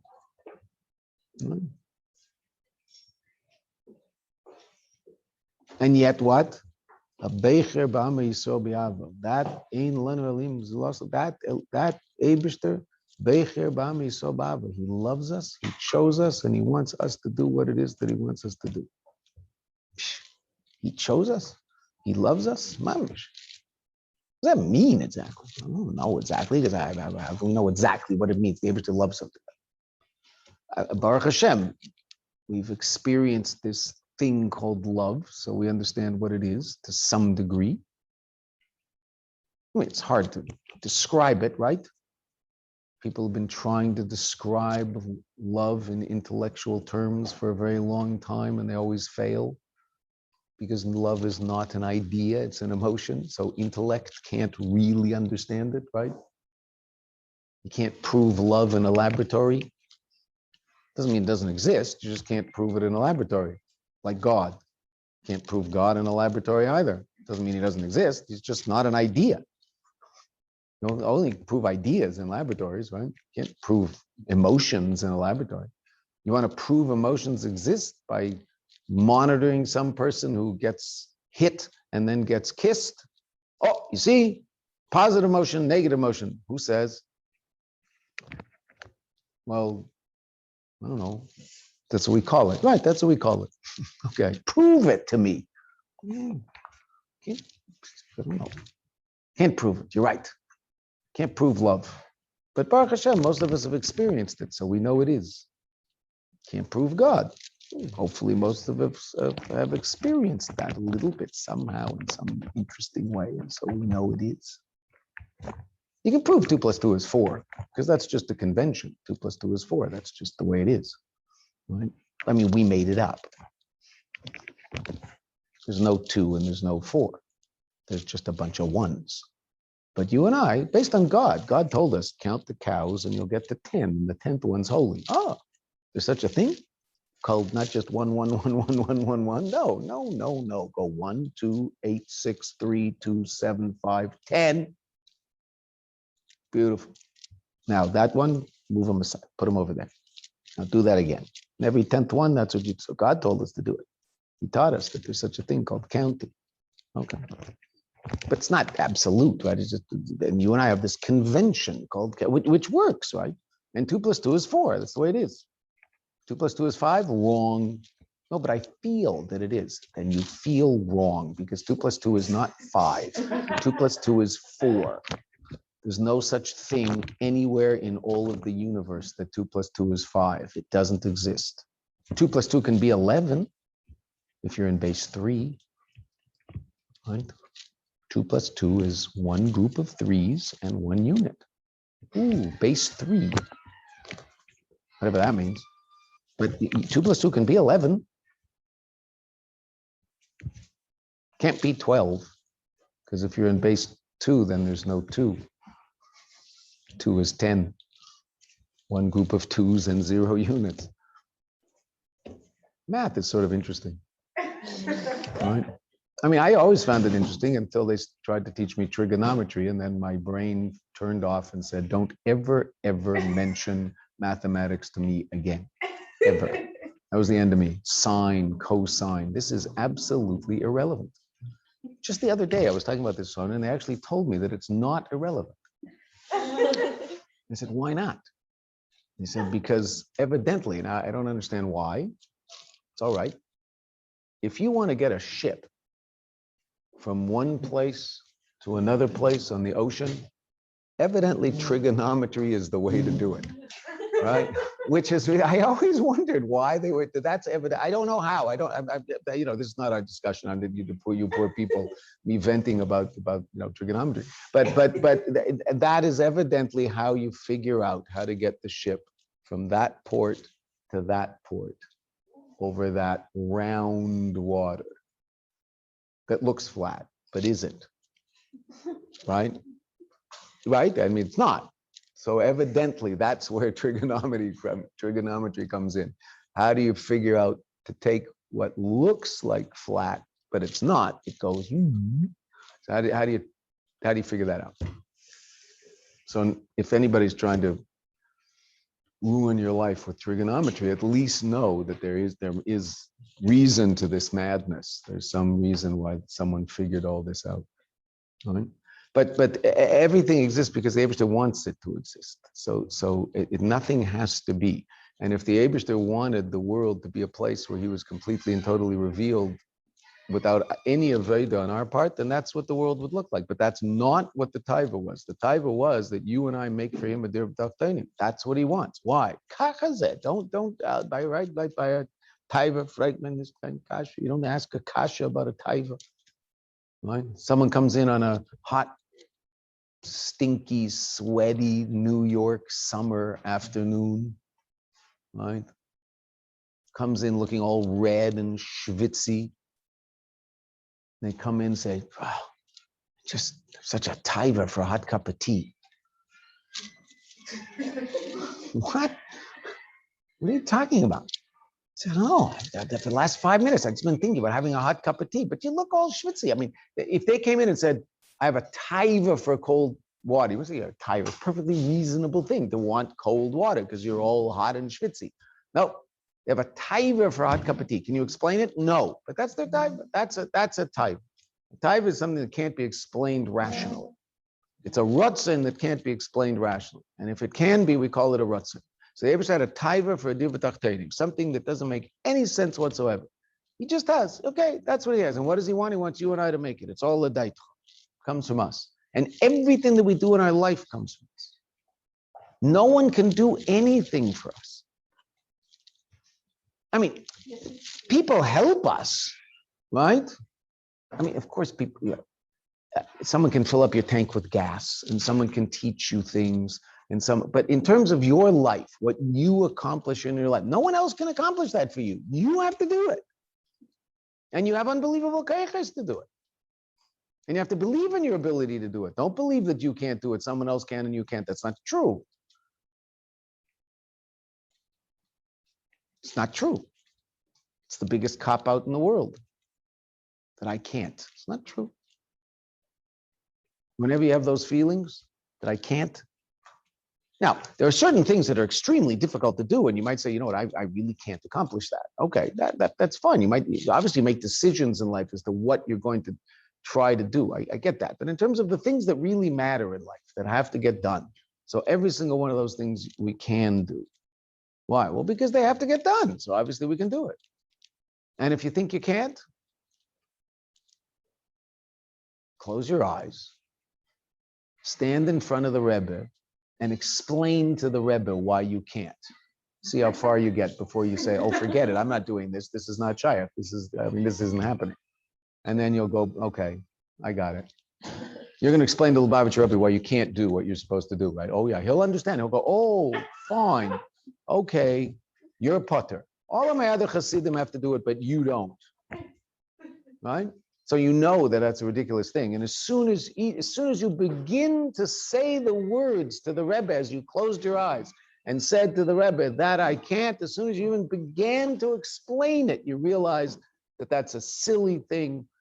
You know, sometimes you have a question, you want to ask the question, and then as you start formulating the question, you realize it's not a question. Like, I'm not going to ask this question. It's not a question. You already have the answers. You start formulating the question. Okay, just when those times in life when you're not sure.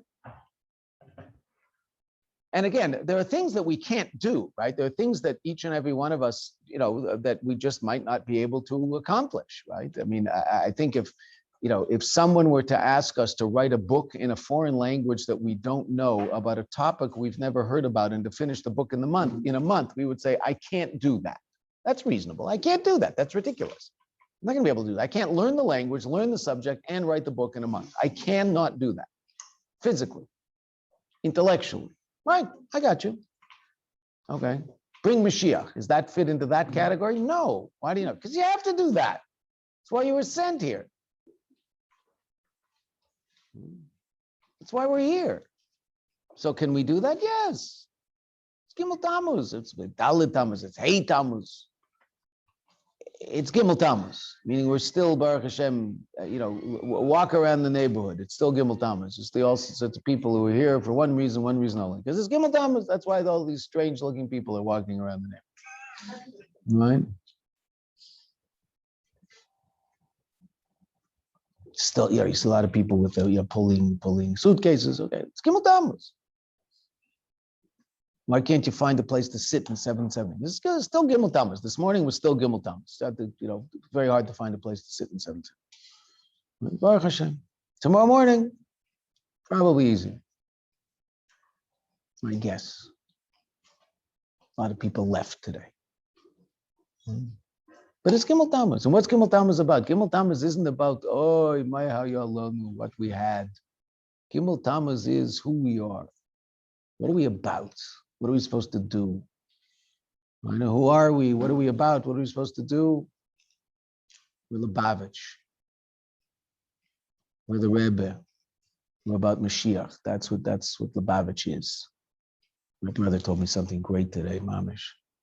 No, I was on a phone call last night. He was at the oil for Shabbos with his son, and he ran into all sorts of people. So there was a group. In our neighborhood, there's two brothers who became Lubavitchers. They grew up in a Litvische, Hasidic family. I think they went to Litvish yeshivas. They both gravitated towards a more Hasidic view of the world. And in the last 3-4 years, they became Lubavitchers. One of them started growing his beard 6 months ago, meaning he always had a trimmed beard. So, and they're really amazing guys. And they opened up on our Lubavitch shul is a block out of the neighborhood, and it has a whole story and a history of that shul. And the Rebbe gave a lot of brachas to that shul, and so that shul is still there. It was the Arab schoolhouse of a neighborhood called Der Yassin, which is a famous Arab neighborhood that, theoretically Menachem Begin massacred Arabs there, which is not true, but that's what they like to write in the newspapers. And of course, everything they write in the newspapers must be true because they just keep writing it, so everybody figures it must be true. So it's not true, but okay. So that's this village that's turned from Der Yassin into a village called Kfar Shaul, and just east of it is a neighborhood called Givat Shaul, and just west of it is a neighborhood called Har Nof. So our shul, it was the schoolhouse of Der Yassin, and then it became the shul of a group of people who lived in Kfar Shaul, refugees from Europe. About 15 families who lived around the area. All their kids left when they built Har Nof. So Lubavitch took over the shul to make a minyan for the old people who were still living in that neighborhood, but they didn't have a minyan because their kids had all left to other places. So Lubavitch came and we made a minyan, and then they all died out, and it just ended up our shul. But it's out of the neighborhood. So these two guys made a minyan in the neighborhood. They don't call it Chabad because there's a shul up there and they don't want to start, making machlekes, etc. So it's called the Merkaz Chassidus Amashu, but interesting enough, they found a space for it. And so one of the guys who was part of the group wanted to name it after his father, even though his father's alive, he wanted to name it. He said, I'll give you 100,000 shekels if it's in my father's name. What's his father's name? Menachem. Okay, so it's called Beis Menachem. They built a women's section. Some guest came, Svardish guy from France, he said, there has to be a nicer women's section. I want to pay for a nicer women's section. I want to name it after my wife. What's her name? Chana. So they have Chana over there and Beis Menachem over here, and they've got it, and they're doing amazing. So they're whole chevra who are not Lubavitchers, but they daven in this Lubavitch minyan, and they have a daf yomi shir. There's 45 guys there every morning. It's really interesting little geschäft they have over there. So a bunch of these guys came for Gimmel Tammuz. A bunch of them. One of them, the guy who gave the $100,000, he 100,000 shekels. He put on a sirtuk for the first time with Gimmel Tammuz. Yes, Shabbos. It's another guy, really good guy, Tzvika. Tzvika's just a character. Grew up in Flatbush. Probably Tzvika's father came from a Chassidish family. His grandfather was a Chassid, came from Europe, sent his son, Tzvika's father, to Torah V'das, because that's where they all sent them. So they stopped being Chassidish, more Litvish, because they all went to Torah V'das in those days. And Tzvika's, but he's got a very Chassidish. What does Tzvika do for a living? All sorts of stuff. But his main income is Tzvika runs a super fancy Pesach in Mexico. So he disappeared. I didn't know this until this year. Last year he didn't do one, obviously. He disappears to Mexico, sets it all up, obviously knows all the shluchim in the area, is very close with them, does a fundraiser for the shluchim Meitzi Shabbos at his super Pesach event. He does a Sudas Moshiach with the shluchim, and at the end of Sudas Moshiach, they have a fundraiser for the local shluchim. All these rich people come. He said, look, there's someone spreading Yiddishkeit here. He's like a wild guy, amazing guy, really special guy. But a character, basically no beard, wears jeans and a nice shirt and a jacket when he does. He's a real good guy. So my brother ran into Tzvika at the oil on Shabbos. Tzvika said such an amazing line. He said, I could really do this. I really, really like this, but I have a problem. So I said, what's your problem? He said, if you're a Lubavitcher, then all there is Lubavitch.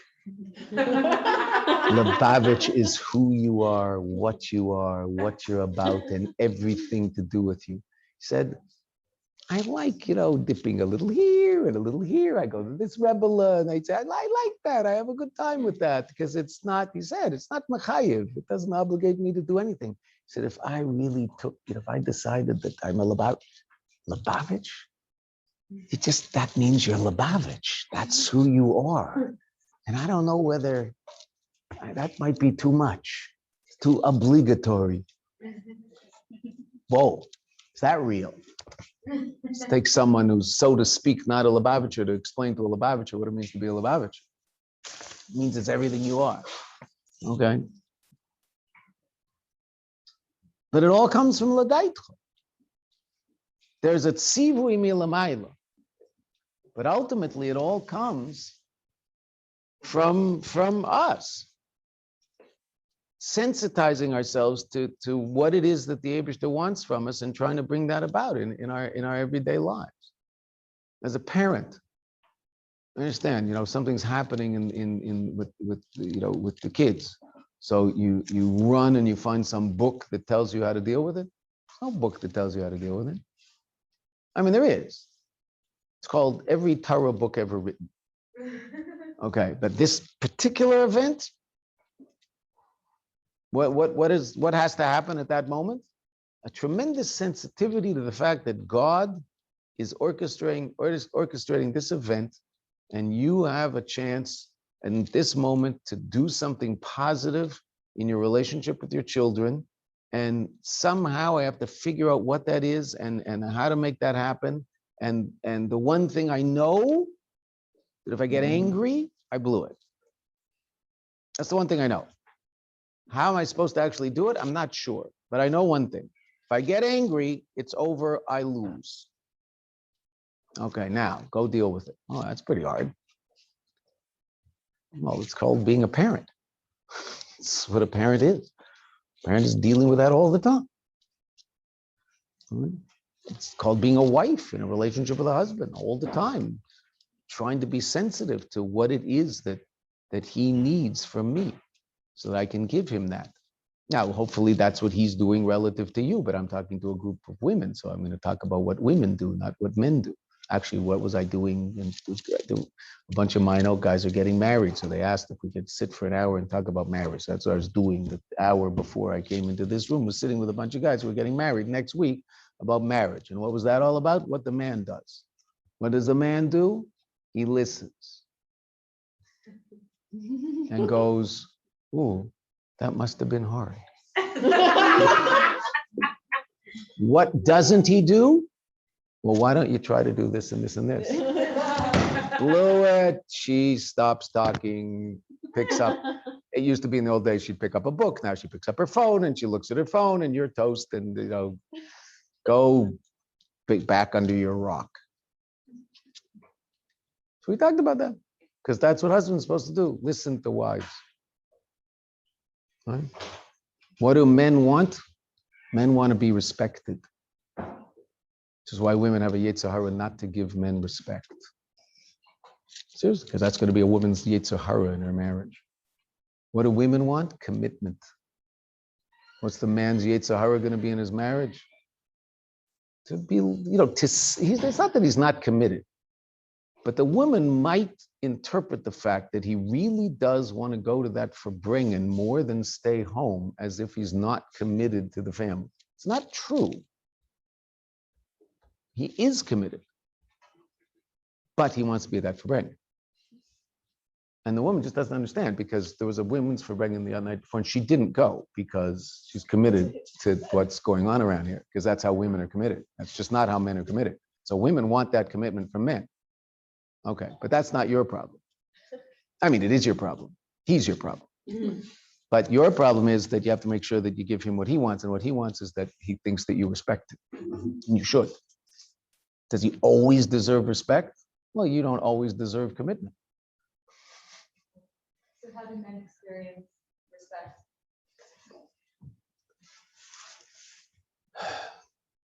That it's clear that you think that he can do what it is that has to be done in a successful way without you telling him.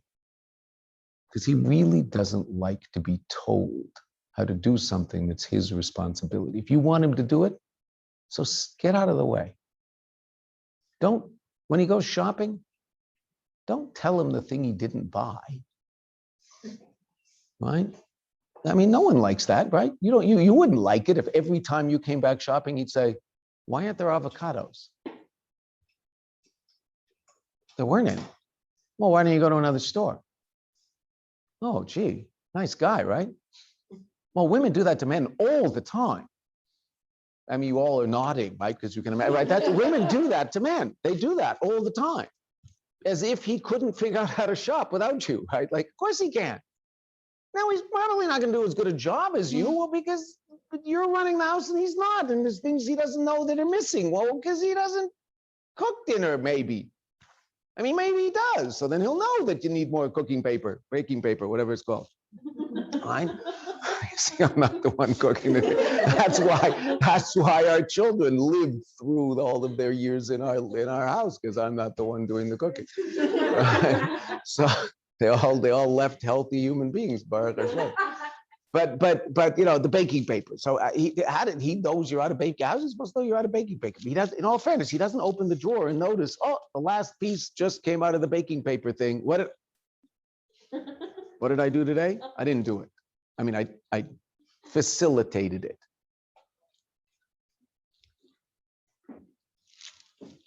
I gave our daughter-in-law my credit card and said, they were talking about buying in Costco. They wanted to get some stuff in Costco, but they didn't go. They were going to, whatever you do, you order it online. I don't know how it works. So I said, okay. So I remember my father used to do this when he came to visit us in Eretz Yisrael. He would take us shopping, and he would take a shopping cart behind our shopping cart. And whatever we put in our shopping cart, he would put in his shopping cart, and he would buy us 2 of everything we needed, which was nice. We were a struggling young couple, and that made a difference. It made a difference. He would buy it, we bought 2 things of cornflakes, he put 2 in his, and then he'd have it, and then he would pay for both. So I'm not in the financial situation that my father was when he was my age. He was a doctor in North America, Canada, not America, but okay. But so I just gave her the credit card and I said, buy what you need in Costco, because I'm such a sport. So then we were on Zoom, not Zoom, WhatsApp with to my wife. And so I asked her, well, what do you need? So what did she need? Kirkland baking paper on the roll. She loves it. Kirkland. So I got 2 things of baking paper on the roll.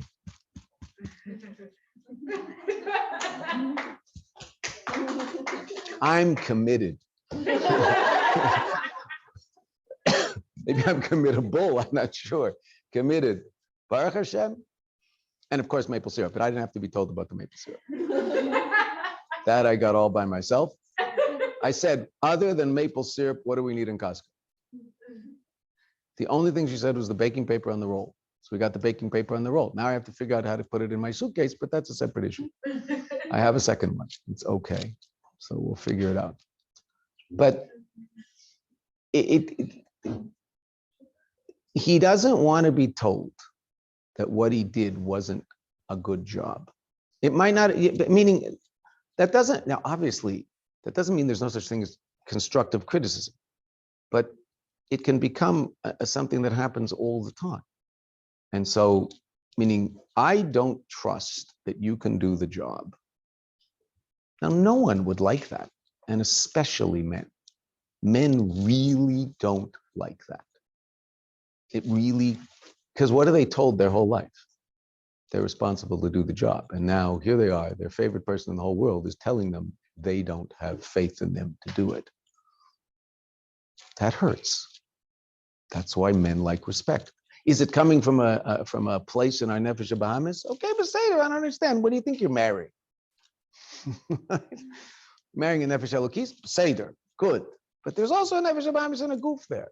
And in all fairness, that's the person that's the conscious person that you're dealing with moment by moment, just like that's the conscious person in you that he's dealing with moment by moment, right? So men like respect and women like commitment. So the man has to figure out how to make sure that he's, it's like sending that out, that it's obvious that he's committed, hopefully. Wow, I'm impressed. What, it's dying, so you're charging it? Okay. Fine. What's the Eibishter like? He likes us.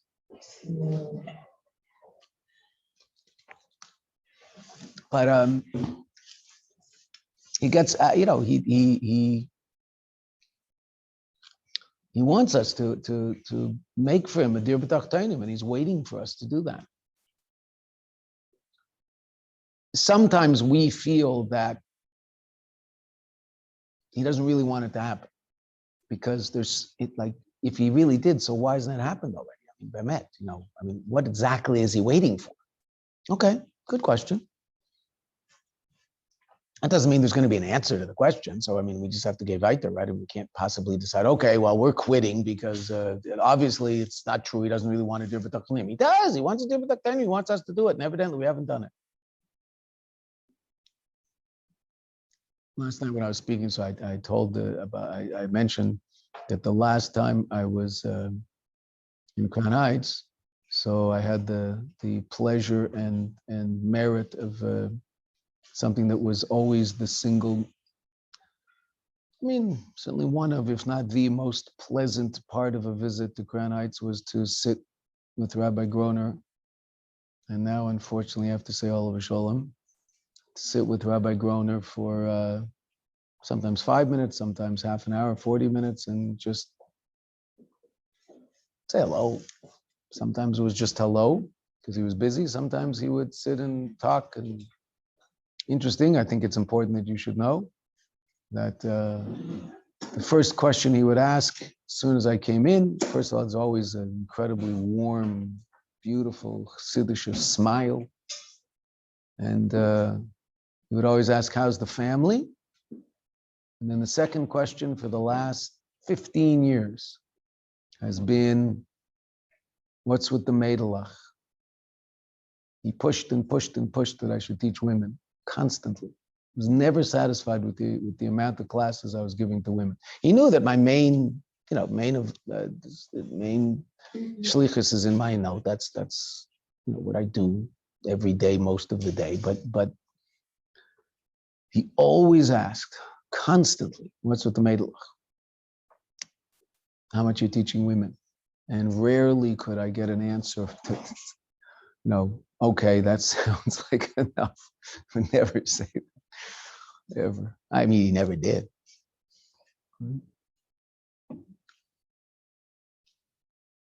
But the Mayanot we mentioned earlier, the Mayanot had a dinner last year, 2 years ago, a year and a half ago, before COVID, BC, before COVID, right?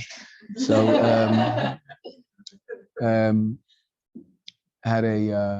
we had a dinner, and there was a Farbrengen there. So when I was visiting Rabbi Garner, he told 3 stories. So last night I happened to tell 2 of them. So I came down from talking, and there were like a bunch of bochurim sitting. And I sat down just because there was a chair there, a bench. And they said, "No, Rabbi, what's the 3rd story?" Because I said there were 3 stories, but I only told 2 of them. What's the 3rd story? So the 3rd story was that in Tafshin Nun Beis, the Rebbe had problems with his eyes. And so they brought an ophthalmologist to the Rebbe's office, and he checked out the Rebbe and said that I can't do a proper examination here because I just don't have the things I need. And the Rebbe has to come to my office if he wants if you want the Rebbe to have a proper examination. So Rabbi Garner didn't really think that was going to happen. So the doctor said, we'll do it at a time, we can do it 9, 10 o'clock at night. There'll be no one in the building, no one in the office, just you, the Rebbe, and me, the ophthalmologist said to Rabbi Garner. So Rabbi Garner went into the Rebbe and asked, this is what he said. What should we do? So the Rebbe said, fine, they'll go. So they went.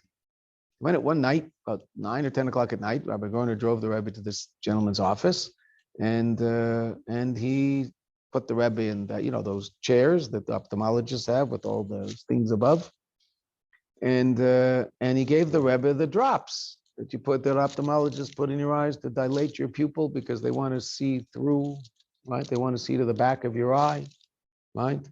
But have you ever noticed when bright light hits your eye, your pupil is mitzam same, so there's just the right amount of light to allow you to see realities, tzimtzum, right? So what your pupil does to light, because if there's too much light, you wouldn't see anything. So the light has to be mitzum sam that allows you to see just right, just how much. Okay. It's not like tzimtzum should be hard to understand. It's what goes on in our eye all day long, right? Okay, so what they dilate the pupil, and then they can look through. It must really be interesting what they see, I must admit, right? So they shine that light, which hurts a little if you've ever done it, right? They shine the light through, and they look and see what's going on with your retina and everything in the back of your eye, cornea, retina, all that other stuff that you learned about in school once. Okay, you forgot with your trigonometry. So he gave the drops to the Rebbe. Now the drops take 5 minutes to work. So he asked Rabbi Garner, while the drops begin to work on the Rebbe's eyes, could I ask the Rebbe a question? And the Rebbe answered yes. So he asked the following question, which is a really interesting question.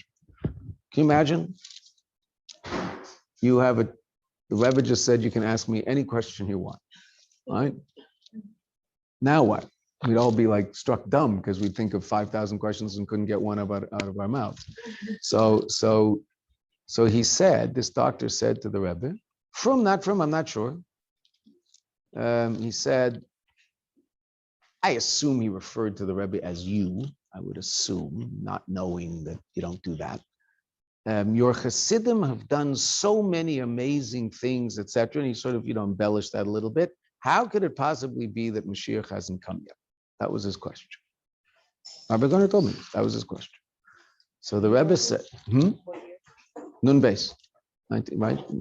Tafshin Nun Beis, no winter. There wasn't anything else. It was only a winter. Right? So the Rebbe said, that's a question I ask myself often. And perhaps the answer is that Moshiach has a very large basket full of the good deeds that Jews do.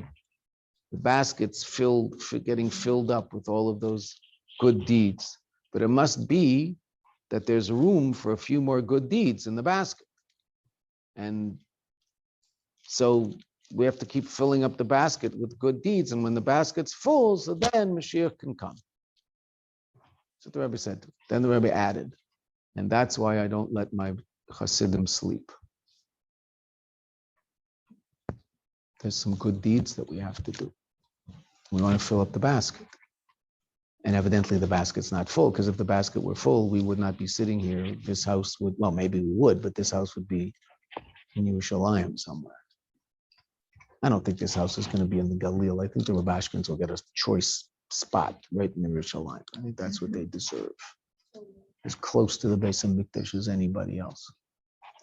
Right? Okay. Right? That's what the Rebbe said. And he doesn't let us sleep. Certainly something to that. Doesn't seem to be satisfied with what we do, right? And not in a negative way, in a positive way. Satisfied meaning that's enough. Not satisfied simcha. No, can be besimcha, happy that we're doing what we're doing, but not satisfied to the extent that when you're satisfied, what do you say? That's enough. No, never satisfied. Rebbe told us never to be satisfied with our own Aveda. Everybody in Shoshanat Yerushalayim learns the Maimer. Yeah. Thinking about what you said about what women like in marriage, or especially what men like they need in a marriage relationship, that respect. If the Jewish people are Hashem's wife, and the Gula Shlema that's fully manifest, right? And the Rebbe said we should start living on that kind of thing. Would it make sense to relate to Hashem as a husband and to apply what maybe a man likes or needs to Hashem? And I'm thinking, would it make sense to apply that to kind of like B'tachon? Like instead of saying like, oh, I need to know how it's going to look, or I need to control how you're doing it. Wow, to kind of that's really like, interesting. hey, like, you know what you're doing. That's really an amazing idea, no? That's an amazing idea. That's an amazing idea. Meaning, the Abish knows how to shop. No, that's really an amazing idea. I never thought of it. I don't think it's necessary. I mean, everything's connected to Geula because that's what we're trying to do. I don't think it's necessarily connected to Zmana Geula. But if you told this to a Jew 500 years ago, he could also hear it and say, "Whoa!" But especially now. Wow, that's really an amazing idea. And then my question is, how does that come together? So wait, but hold on. What's it? So you're so good at that part. What's the commitment part? That's also the question. Because that's us to him, right? No, but that we're the woman, so we want him to be committed, right? Yeah, it's like Showing up fresh. He's listening to us all the time. Right. Like we commanded to listen to us. I guess, yeah. I mean, really, he does, right? But meaning the man really, in the perfect husband, he is committed, but that doesn't mean his wife is not going to think that he's not, right? Okay, so the Eibishter is committed, but we want him to show it more, right? Like, don't kill us. Well, I mean, he's done that to us in the past, right? I mean, no, I mean, and those things are very, very, I mean, he's big, we're not talking about taking out the garbage. We're talking about real life and real life issues. Wow, that's really interesting. Think about that one. It's a really interesting idea. And then my question is, the story you shared, how does that? Why don't you ask yourself the question? Because you're saying better stuff than me. So I mean, How does that come together with the adding more good deeds together with that like trust that Hashem is taking care of it? Like, how does it all work together? Well, look, we do. There's no question that bitachon is a key to geula to the extent that we have to have bitachon that the Eibishter will bring the Moshiach, right? Bring geula. I mean, I think that's something that most of us find hard to have, right? I know there's this thing called Moshiach. I get it. Unless, if you live the Rebbe's Sichos from Nun Aleph and Nun Beis, then you can maintain a certain appreciation of the immediacy of it all. Without those sikhs, it's almost impossible. I mean, I learned those sikhs, but still, you come across a sikha and just it like opens you up to a whole new appreciation of what the Rebbe says and what it means that Moshiach is coming. And it's not, of course, Moshiach's coming, but past the chips. The immediacy of it all and how we really are there.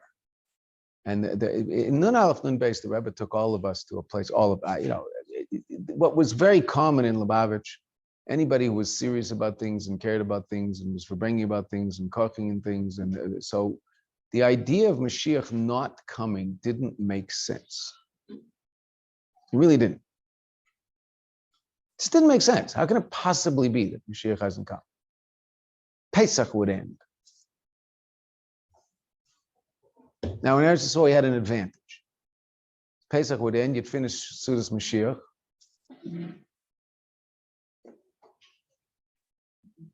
But then seriously, what would we say? Sudas Mashiach by the Rebbe's tomorrow.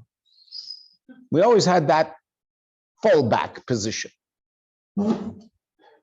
And it's true. Sudas Mashiach by the Rebbe's tomorrow. Not even in 7 hours. It's a day in 7 hours, because in Eretz Yisrael, Sudas Mashiach is on Shvi Shel Pesach, because there is no Achron Shel Pesach. So it's a day and a half later that the Rebbe is going to be sitting in Sudas Mashiach. So, okay. You know what? That also happened in Nun Aleph. Didn't happen in Beis, but it happened in Mem Tes, it happened in Nun, it happened in Nun Aleph.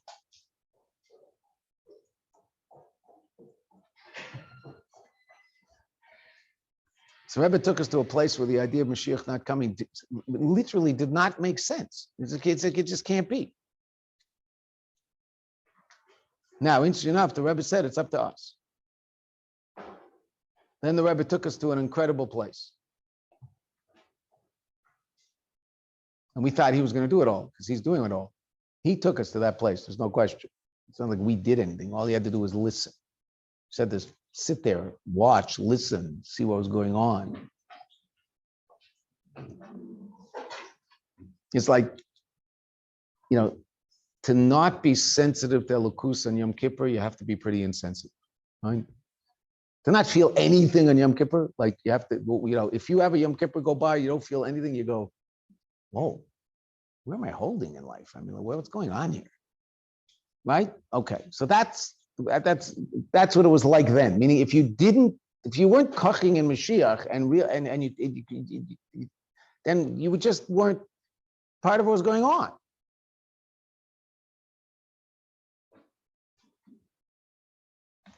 Okay, but there was an interval in between, obviously, of a strange time in Nun Beis, Nun Gimmel. But then Gimmel Tammuz, the Rebbe told us it's up to us. Gimmel Tammuz certainly makes it obviously up to us. The Rebbe is not giving us that in terms of our immediate, our revealed connection. The Rebbe is not giving us that push to stay so connected to the idea of Mashiach that the fact that Mashiach hasn't come is more difficult to understand than the fact that Mashiach can come. I think most people today would say they probably are, they're avoiders to convince themselves of the fact that Mashiach can come, not that they're so surprised that he hasn't. Why? Well, because we haven't done the Avodah yet, I guess, if that's where I'm holding. Right? Because what's the Avodah? Well, to get to the place where the Rebbe took us without the Rebbe taking me there, because it has to be L'daita, it has to be that you've internalized it, so it's who you are, not simply because the Rebbe is taking you there. That's the Avodah. That Mashiach is that immediate. Could you clarify, perhaps you did, I just missed it, like how the L'daita practically works in the, like how do you practically carry out L'daita? Is it listening to your intuition? Is it just It's that you, like everyone's talent is different. Even into like how do you figure out like, okay, like there's these questions, there's always like, hey, this is my way of doing it. Do you know what I mean? Like, how do you figure that out? Well, we've been talking about L'daitcha in terms of internalizing your relationship to the Eibishter, that it becomes something, it becomes yours. It's very much who you are consciously, and you develop a certain intuitive appreciation of what a Kadosh Baruch Hu wants in terms of the moment. So that will, I mean, everybody lives that in a different way because they have different circumstances in their life, right? But L'daitcha is that the Eibishter becomes a real part of my life. That's L'daitcha. That's what we've been talking about. It's interesting. The Rebbe says, I wanted to make sure that I said this because it sort of we passed it by and I forgot. And I'm glad you asked about L'daitcha. The Rebbe says in Mem Tes an amazing thing. Whose L'daitcha is it in the Torah? No, Moshe's. Shlach lecha Moshe L'daitcha. So the Rebbe says an amazing thing, that since it's Moshe's L'daitcha and Moshe is an Ish Emes, so then by definition, what Moshe does based on the L'daitcha of Moshe will be successful. So the Meraglim was ultimately successful, even though there were aspects of it that obviously weren't, but it aroused in the Jewish people a greater desire to go to Eretz Yisrael, the whole story, even though in a backhanded way. We see that from the Mapilim, who went right away afterwards, and that ultimately, if it's the L'daitcha of Moshe, then by definition, it's serious. It's successful, I'm sorry. And that's very important for you and I, because what's, so to speak, the L'daitcha of the Rebbe? Moshiach. Gulamitis v'shleima. Now, obviously, it's the Eibishter's Indian, but the Rebbe is the one that's, brought that down into Eilam Hazeh in such an incredibly real and intense way. The Rebbe is going to be successful. There's no way that the Rebbe is not going to be successful. It's not happening. Now, we have to do it. We're the facilitators of that. But the Rebbe's L'daitcha, which is Moshiach. I mean, it's interesting, Rav Amar, I don't know whether you were at the Siyum Rambam last night. So when Rav Amar spoke, the chief rabbi, former chief Sephardi rabbi, which is a very, very special Jew, who learned in Lubavitch.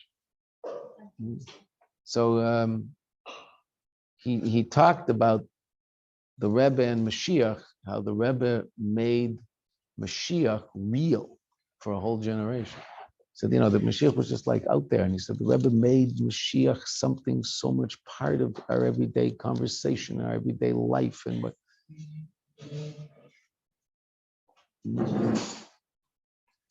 Okay. So that it's going to be successful. What is the fact that in the days, the Rebbe said about Moshiach, that he's far about Moshiach already, and we have to open up our eyes. How does that fit in? Adarabah, that very much that what we're talking Like, is it fair to say we still have to bring Moshiach, or can we say that?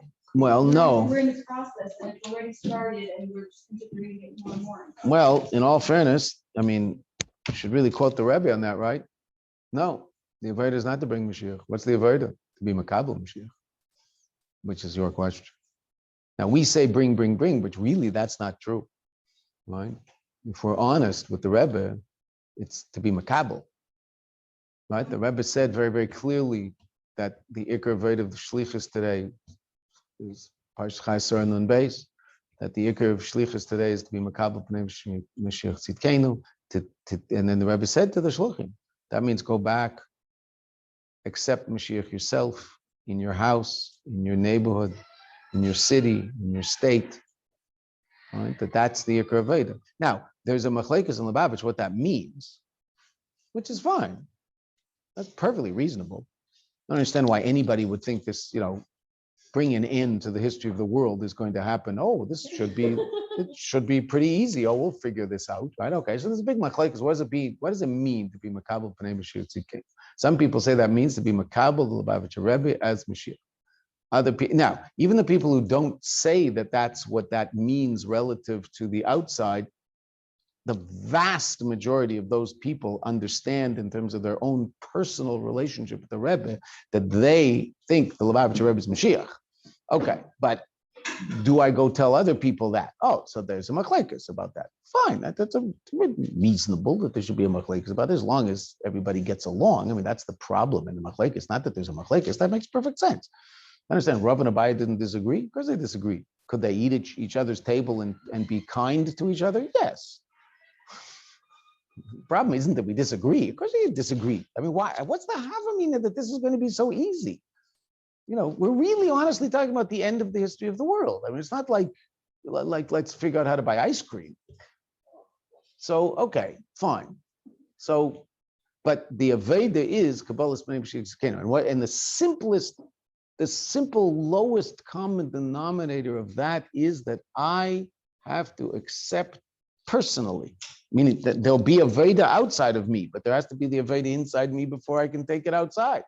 Is that even though the Rebbe at certain points said the fact that you're having problems with the issue doesn't mean that everybody around you has to suffer, right? The Rebbe did say that about this particular Indian, but it's still, we have to internalize it so that we are people who've been Makabel Mashiach. What does that mean?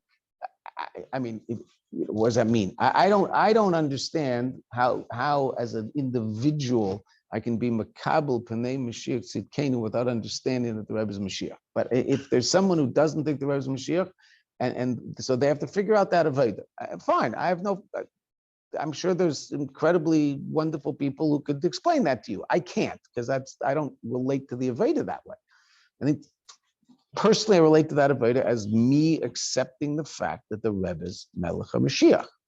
Not because it's a nice thing to put on a sign or song to sing, but meaning then I have the problem of the overhanging tree in my head, right? Okay, it's nice, but Yechi Melech, but. No, there's no but. That's reality. Well, okay. And maybe yes on my bumper sticker, but that's still not where it has to be. It has to be the Einoid Milvade of me. Okay. And that everything we do is trying to bring about the revelation of that in ourselves, but more in the world at large. How much do you have to get other people to accept that idea in order for it to happen? That is an interesting question. I don't know. I don't pretend to have a monopoly on the answer. My son, with his big, huge Yechi Yarmulke, learned in Sfas for 3 years. He's, you can check off all the right boxes for Tzfati. Oh, that's Tzfati. That means he probably can't talk without drooling or something, right? Okay. So he was on shlichus in Australia for 6 months, and for some of that time they were in Tasmania. And for some of that time, they were working in Dudu Leader's Chabad house in Melbourne. And Dudu, at that point, had so many Israelis that he actually had a yeshiva running every day in the Chabad house in Melbourne. Yeah, one sec. I just want. Okay. I thought you were asking a question. So he and I were Farbrengen. He and I were Farbrengen on the telephone, and this is he grew up in Yerushalayim, which is pretty Hasidically challenged. But then he went to yeshiva in Lud and in Sfas. And Lud in those days was pretty stark a place of, Moshiach. And then he learned in Sfas. Then he came to 770. And then he went on shlichus to Australia. Now, Australia is somewhat different than Sfas, right? So we were talking on the phone. He said, it takes so long to even imagine talking about Moshiach with people that you meet here, because there's so many places you have to get to first before they'll in any way, shape, or form understand that idea in a sophisticated way. Besides what we were talking about earlier, a better world. Okay, everybody's into a better world. Fine. That part of Moshiach, well, that's fine. That's the Messiah. Okay, but I mean, Moshiach, it was so interesting. Meaning he's a thinking kid, and he realized you can't do what you do in Eretz Yisrael here in Australia. I remember once going on, we were, it was Sukkot. Eretz Yisrael is just so different. It was Sukkot. And we were driving out to my wife's brother lives in a yeshuv on the like Petach Tikva side of Yehuda Shomron, the north of Yerushalayim. So there's the sort of Tel Aviv Petach Tikva side, and there's the Yerushalayim side. There are different types of people in the yeshuvim. So we were driving, and there's roadblocks. There's soldiers at roadblocks. So we would always take a lulav and esrog, and at every roadblock we get out and do mitzvahim with the soldiers at the roadblocks. So we're standing at a big roadblock. We're like 8 or 10 soldiers. So we got out, and the kids used to love this. They get out and they jump around and give the lulav and esrog to the soldiers. It's always a lot of fun. So we're doing lulav and esrog with a bunch of the soldiers. All of a sudden, a car comes flying through, and he beeps and goes, like, good job. But I don't know, it didn't look like he had taken lulav that day. I wasn't like I had ruach hakodesh, but it just like he was saying, yay, I like that. But so I went, as he's flying by, I mean, there was a roadblock, so he had slowed down a little bit. And he disappears. 2 minutes later, he comes back. He turned around on the highway, came back, pulled his car up and said, me too. Now he's Israeli, right? He reaches into his glove compartment, takes out a yarmulke and puts it on his head. Israelis. They're very Jewish Israelis. No, they are. They're just Jewish, right? I mean, that's why they're obnoxious, right? So American Jews aren't very Jewish. They're just like people in Nebraska who are very friendly. So I was holding a yarmulke in my hand that I was giving to people. The yarmulke had a statement on the yarmulke. Had a little, it's not a verse in the Torah. Whatever, right? Okay. So this guy who was so interesting, I'm just explaining, what Israel is all about. It's so interesting. I was blown away. This guy, he's got a yarmulke on. And he takes he's about to reach out to the lulav, and he sees in my hand a yechi yarmulke. He takes off his yarmulke, takes the yechi yarmulke, puts it on his head, and he says, "Zeh ma sheni zocher mihodu." This is what I remember from India. He just wanted his yechi yarmulke. So now in Australia, that's just not happening, right? I mean, it's a completely different aveda. Talking to an Israeli, whether it was right or wrong at the beginning is really an interesting question, and I'm not going there. It doesn't matter. Meaning, it did then. 25 years ago, when people, right after Gimmel Tammuz, when people started putting pictures of the Rebbe on every highway in Israel with the word Moshiach underneath it, might not have been ba'ifan miskabel. It might be that people didn't understand it then. Now, since that's happened for 25 years in Eretz Yisrael, everybody in Eretz Yisrael relates Lubavitcher Rebbe and Moshiach are synonymous. I'm not talking about the religious population, I'm talking about the non-religious population, the so-called non-religious population. The Rebbe Lubavitch and Moshiach are synonymous in Eretz Yisrael. On the newscast, when they talk about Rebbe, Moshiach, it's, they're synonymous. I mean, it worked. It might not have been the right thing to do at the beginning. I don't know. That's an interesting question. You have to talk about it. You have to think about it. Was it a miskabel? Maybe that's not what the Rebbe wants. That's a real question. 25 years later, it certainly was pale. Now, Australia, completely different. Completely different. So how do you talk about Moshiach in Australia? So here was this kid, he was in Sfas, and going on with Soyim, and who knows what they were doing up there. I mean, I didn't ask. Right, so it was Mitzrayim, and I don't know. They're probably putting Mashiach stickers on the Kinneret, seeing if they'd stick. I don't know.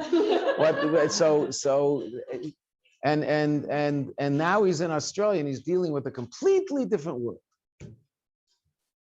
So how do you bring Mashiach to Australia? So that's really So then now there's real work. How do you do it, and how do you talk about it? And how do you make people understand it and appreciate it? You're going to talk to them about Rebbe Moshiach. They don't know what you're talking about. They have no clue what you're talking about. So here's this tzfati who's supposed to be a mindless moron, right? So it's not a mindless moron. He's saying, you just can't do it here like you do in Eretz Yisrael. It just doesn't work. Okay, so what do you do? We were talking about it. Okay, so it's going to take, it's a much longer process. It's going to take a while to get someone into the whole idea of Yiddishkeit b'chalal and understand mitzvahs and understand, a little bit about Torah and which many of your average Australians do because they have a much better education than North Americans in terms of Jewish things. But still, it's going to take a long time. Okay, so we have time. We don't, but we do. We don't have any choice, right? So you do whatever you have to do. Depends who you're talking to. Depends who you're talking to. But we also have to talk to ourselves. I just want to say thank you. I have to go to my little pile of cover stuff right now. We're learning questions and answers and Ramos with us about Moshiach and discuss the identity of Moshiach and how to identify Moshiach. So I'm going to go translate this and bring it into action. Hold on. This is what, 11 o'clock at night? You have that chavrusa? Schedule.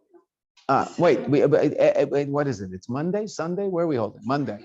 Is it Oh, no, it's just a Gimmel. It's not like this happens every Monday. Sunday. But Gimmel Tammuz wiped it out, so then it's Monday. At 11 o'clock at night. Where are they? Still also 11 o'clock at night. But their clocks freeze. Amazing. Do I know the person you're learning with in Toronto? Do I know the person you're learning with in Toronto? I'm not sure. Okay. Maybe, but Say we that. were in seminary at the same time. I was Okay. but actually she made the Yerushalayim. I don't remember. Amazing. Who was when I was there? Lud? You were our teacher who stuck it out to the end. We had a rotation of teachers. And I remember at the end you said that your Moshiach told you not to stick it out, but you really appreciated our group and you. But you must have been there the fourth year. What? You were there fourth year in its death throes. Yes.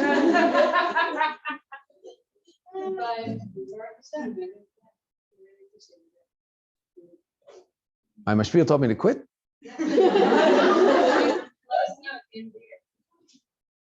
Wow. To take that up with him. Okay. Say them. I know Rabbi Groner didn't. What's with the Meidalach? That almost made it. It was an amazing. It had amazing potential, but it just something happened.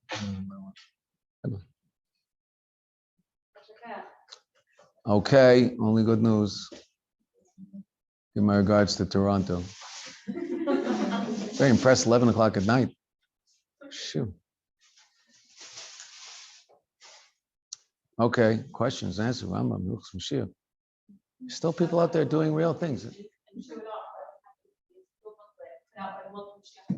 And it was interesting. You reach out to me. PDF is free. The book is division-based. It's beautiful. It's by Rabbi Boruch. He translated and adapted the works of Rabbi Boruch, and it's like it builds up. It's like questions and answers around Moshiach. It builds up very logically to make the point of really identifying Moshiach. Okay, amazing. Enjoy.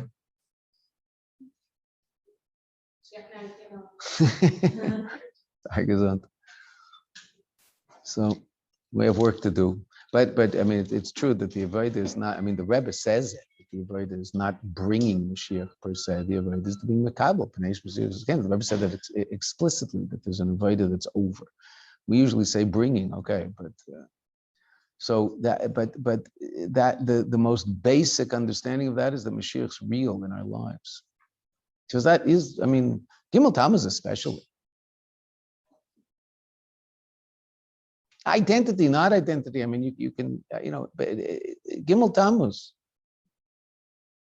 What's Gimmel Tammuz? The Rebbe explains in Parshas Kerech, Tafshin Nun Aleph. Gimmel Tammuz is when it happened, it's unclear what it is, and it's unclear whether it's good or bad. In this case, it's pretty, it's obviously not something positive. But what is it ultimately? It ultimately becomes the beginning of the process of the Geula of Yud Beis and Yud Gimmel Tammuz. That's the Rebbe says explicitly. But when it happened, when Gimmel Tammuz happened in Tafresh Pei Zayin, so the Hasidim didn't know whether this is good or bad. The Rebbe is going into exile. Who knows what it was going to be? Is this good that the Rebbe is going into exile? Or is this a disaster? They didn't know. Now, and the Rebbe points out, it's very interesting, it's in a footnote, the Rebbe points out that they also did not, if everybody knew that there had been a death sentence, Rahman al-San, passed against the Frierdiker Rebbe, and that had been commuted, so then everybody would have related to it, obviously, in a positive. But no one knew that. In Tafresh Pei Zayin, no one knew that. The Frierdiker Rebbe told everybody that after, because he saw the paper. That's a nice ring.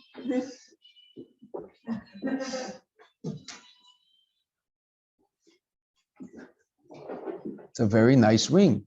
I didn't want to interrupt it. What? So what did Gimmel Tammuz end up being? The beginning of the Geula of Yud Beis and Yud Gimmel. So we certainly have fervent hope that our Gimmel Tammuz is simply the beginning of the process of Geula. It's longer than 9 days, obviously, but then the Geula is a rather larger scale Geula than the Geula of Yud Beis and Gimmel. As amazing and important as that was, but it was still obviously not the ultimate Geula Mitzvah Shlema, which is what we're waiting for. And Gimmel Tammuz has its place in that. Right? So there is obviously the pain of Gimmel Tammuz. We can't forget that because we want to see the Rebbe. But Gimmel Tammuz is clearly part of a process. It's not chas v'sholem, the end of something. It's part of a process. Okay, why in the world does this have to be part of the process? Okay, but say that you're asking questions from the Eibishter and you're not necessarily going to get answers. So the question is just sort of a waste of time. Not sort of. It's just a waste of time because we'll never get the answer. Maybe after Yud Beis, Yud Gimmel Tammuz in cosmic terms, which is the ultimate revelation of Moshiach and the beginning of the Geula Mitzvah Shlema in the most revealed way possible. So it's not simply some conceptual idea that actually happens. Lamatim Yasar Tfachim Mamish Mamish Mamish. So maybe we'll have answers to all these questions. Who knows? But that's not our issue now. Every one of us has to figure out what I can do to somehow push the envelope a little more. And to convince the Eibishter that we really want this to happen. Right? We really want this to happen. And we do want it to happen. But there's also a tree in my head. Right? If you ask us honestly, of course we want Moshiach to come, and certainly Lubavitchers. I mean, certainly Lubavitchers. I mean, on the most basic, and this is, it's very real for us, but in all fairness, it's not the reason we should want Mashiach, but it's still very, very real for us. We just want to see the Rebbe. Now, probably many of us understand that when we see the Rebbe again, he's not exactly going to be the Lubavitcher Rebbe. I mean, he will be, but he won't be. It's going to be a slightly different reality. We think we're going to be in the front row.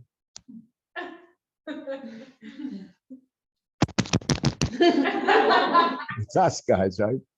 Remember us? I went to Lubavitch Sem, like me. Remember me, Rebbe? I didn't go to Beis Yaakov and all that. I didn't do that. It's me. We sung Arba Babas in Yud Kislev when the rabbi left the room. That was us. I mean, what are we going to be doing? I remember talking about this once in Shoshana. What are we going to be doing? Rebbe's going to Farbrengen. It's going to be the most amazing event in the history of the Jewish people. It's going to, it really will be, right? It'll be the culmination of everything else that ever happened. We're going to be putting chairs for all the people in the back rows who just got here a little late. We're going to be getting them chairs and opening up their folding chairs and say, sit. And the Farbrengen's happening up there and we can barely hear. All the Lubavitchers are going to be opening up chairs for everybody in the back. And who's going to be sitting in the front? Who knows? I mean, be a couple of people sitting in the front thinking they should be in the front. Right? But Kam Hem Yehudim, also Jewish. People in the front. We'll be setting up the, Okay. who knows what'll happen with the sound system. So some Lubavitcher, Yenison Hackner is going to run over there and start making sure that the sound system works. Right. We'll have what to do. We'll definitely have what to do. But it's going to be different. It's going to be different. It's going to be better, but it is going to be different, meaning there are certain things that we're going to have to, we have to be ready to give up things from Moshiach to come, right? Certain things that you've thought about and what you want to do and what you might want to accomplish and what, where you're going. And I mean, who says that that's going to have any relevance whatsoever once Moshiach ultimately is revealed and the process ends? So am I willing to give that up? Okay, I have to give that up. Part of me bringing Moshiach is being willing to give that up. Once Moshiach comes, that's not even going to be part of. Oh, 100%. That might be easy once Moshiach comes, Right. but since it's a part of it's my tree in my head right now, so then it might be hard for me to give that up. It might be something really small and insignificant. It might just be that, whoa, everything's going to change. Am I ready for that? I mean, do I have the energy to deal with that right now? Well, find the energy, because why should the Jewish people wait just because I'm tired? The whole world, why should the whole world wait? Why should some kid in Rwanda who doesn't have enough to eat, why should he be hungry because I can't get it together to bring Moshiach? Because when Moshiach comes, he's going to have enough to eat. He won't be hungry anymore. So that'll be good for him too. So hopefully I care about him. God created him too. No reason for that little guy to be hungry.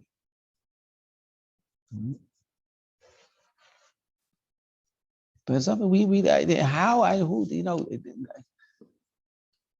I think we're beyond the how, right? Because none of us know the answer to that question because it's been such we're still here. Things have changed. Things what? Things change. Oh, things have changed a tremendous amount. Like in the process. Absolutely. I mean, we're closer than we've ever been. 100%. Even though sometimes the Rebbe makes things happen and it seems like we're farther away. Okay. When Corona broke out, everybody had their drushes about Corona and its crown and it's going to teach the whole world that the Rebbe is in charge and it's fantastic and amazing and incredible. Were we successful at getting the message that the Rebbe runs the world out based on the fact that this bizarre thing called Corona happened? I don't see it. We had a golden opportunity. I don't see that. I mean, look, to get it to CNN, okay, so that's already, that's irreverently floors. But just get, to get out in the base, to get the basic world view of the fact that obviously someone greater than us runs the world because he can stop the world dead in its tracks in 3 days.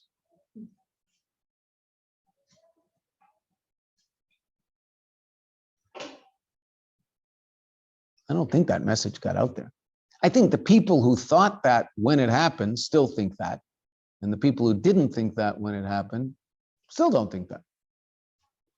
But you and I thought that. I mean, I think most religious Jews went, oh, wow, this is like really wild. Look at the Rebbe. That's what everybody was talking about. Okay, and I'd imagine your average religious person in Nebraska was saying the same thing, right? Arkansas, Nebraska. What about the godless hordes in New York, California? What about those godless hordes who make a lot of noise? Did any of them figure this out? Not in the least. Probably a few. Oh, for sure. But I mean, did anybody who said that message would be considered silly and just ridiculed?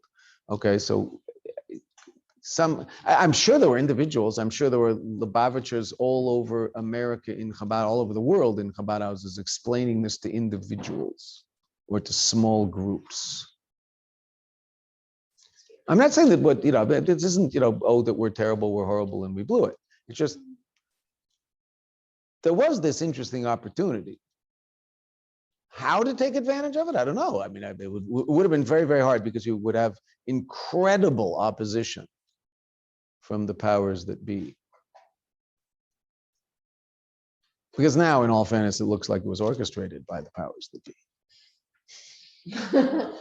That seems to be what happened. Whoa. Anything to get rid of the orange man. Right. Seems to be what was going on. Okay. That being said, we still had an opportunity. Because they, God was still part of it. I mean, it's all of it, but anyway, okay, ladies. What's a orange man? There used to be a president of the United States who had orange hair, and he was a very polarizing figure. People either absolutely loved the guy or they absolutely hated the guy. And so, the hate side won. Yeah, right, wrong, and they won. Because he's not president anymore. They really didn't like him. He was good theater, that's for sure. I mean, not living in America, watching America was just the best entertainment imaginable. Watching what was going on over here. It's just like, incredible. The place was just bubbling away. But anyway, he certainly, whatever he did, he got the cat out of the bag. That's for sure. He opened up all sorts of Pandora's boxes where people stopped pretending. Like we're even-handed and we believe in fairness. No. To his great credit, he said, no, you don't. And it's obvious they don't. Okay. Which is interesting that he pulled that off. I mean, everything he did was just amazing. How did he become president? It's just absolutely absurd. No, the whole thing is it's such an incredible, you can hate him, you can like, but the whole story is just it's an absolutely amazing story that this guy, who's just this complete wacko. No, but not that he doesn't get things done. He gets things done, right? He got a lot done, but he's a wacko. His personality is wacko. And he ends up saying, I want to be president of the United States, and he does it against all odds. I mean, how did that happen? He didn't think he was going to be president. I mean, he looked so surprised that day he was walking down to make his victory speech. Like, I don't have a speech. Like, why would I have a speech? I'm not supposed to win. But he did it. It's just like unbelievable.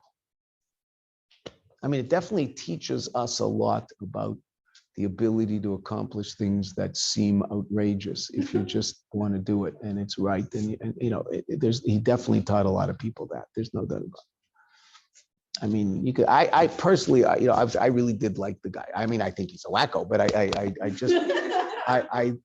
just found I found it so refreshing that someone just wouldn't play the game, because it's all the game. And he didn't play the game, and it drove the Republicans as crazy as the Democrats. It drove them all crazy because they're all doing very well in this game. I mean, the guys who are playing the game over there, they're doing very well. They all have their big houses and they're doing just fine. Okay, you guys win. We don't really care because it's a bunch of people who couldn't care less, but we're doing great. This guy comes and just throws the apple cart upside down, right side up, and freaks everybody out. And it was refreshing. I must say that. I just found him so refreshing. I mean, wacko, but just so refreshing. And, I mean, that's at the end of my Twitter account, huh? It's all right, I don't have one. I can't be banned from any of these things because I don't have any. So,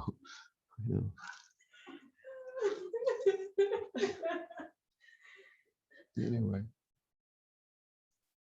whatever. He's also part of the whole thing. Somehow we can learn from him. Amazing. Amazing. You can accomplish a lot if you set your mind to it and you want to make things happen.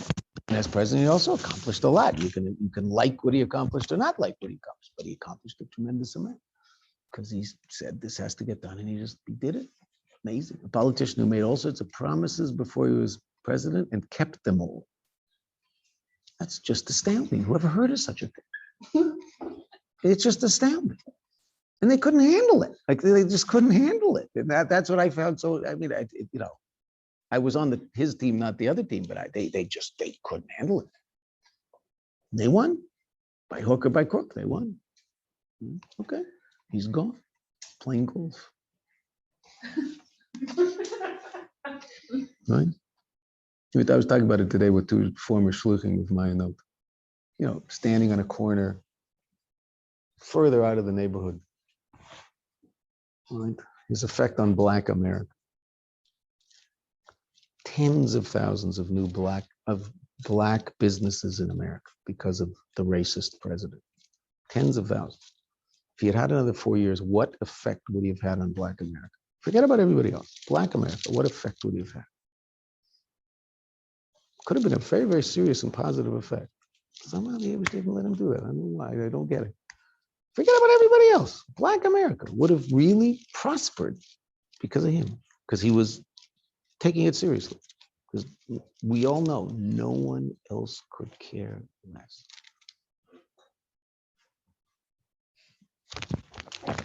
The Rebbe, it's hard to figure out. It's hard to figure out. Okay, same.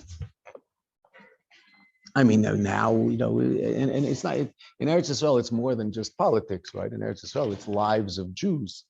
And, we have a new government in Eretz Yisrael. Someone said to me yesterday in 770, so how could it possibly be that this government is sworn into power in Eretz Yisrael on Gimmel Tammuz? All right, so then he said, because it's going to fall apart on Yud Beis Yud Gimmel Tammuz. So the whole thing is just, it's Gimmel Tammuz. You never know. What's Gimmel Tammuz? It looks pretty bad, though. I mean, they tell it this doesn't. And it'll all become clear in 9 days, the whole thing. Who knows? Who knows? But we all these things are they're not unimportant, right? I mean, there was a big, it's very interesting because they made an announcement. I guess it was Leil Shabbos. It must have been Friday night. They made a big announcement in 770 about, the Rebbe wanting people to vote. There's, I guess there's some election around here. It's like mayor and all that, right? That's happening evidently fairly soon in New York. And so someone stood on the bima, made a very large announcement in the name of the Rabbonim and in the name of the Vadakal that people should vote. They have to vote. The Rebbe wants people to vote.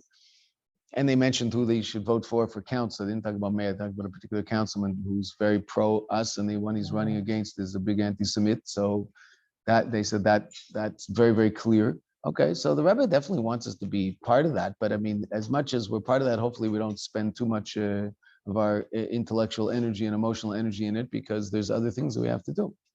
And every single one of us has to figure out, what can I do to somehow hasten the end of Golus?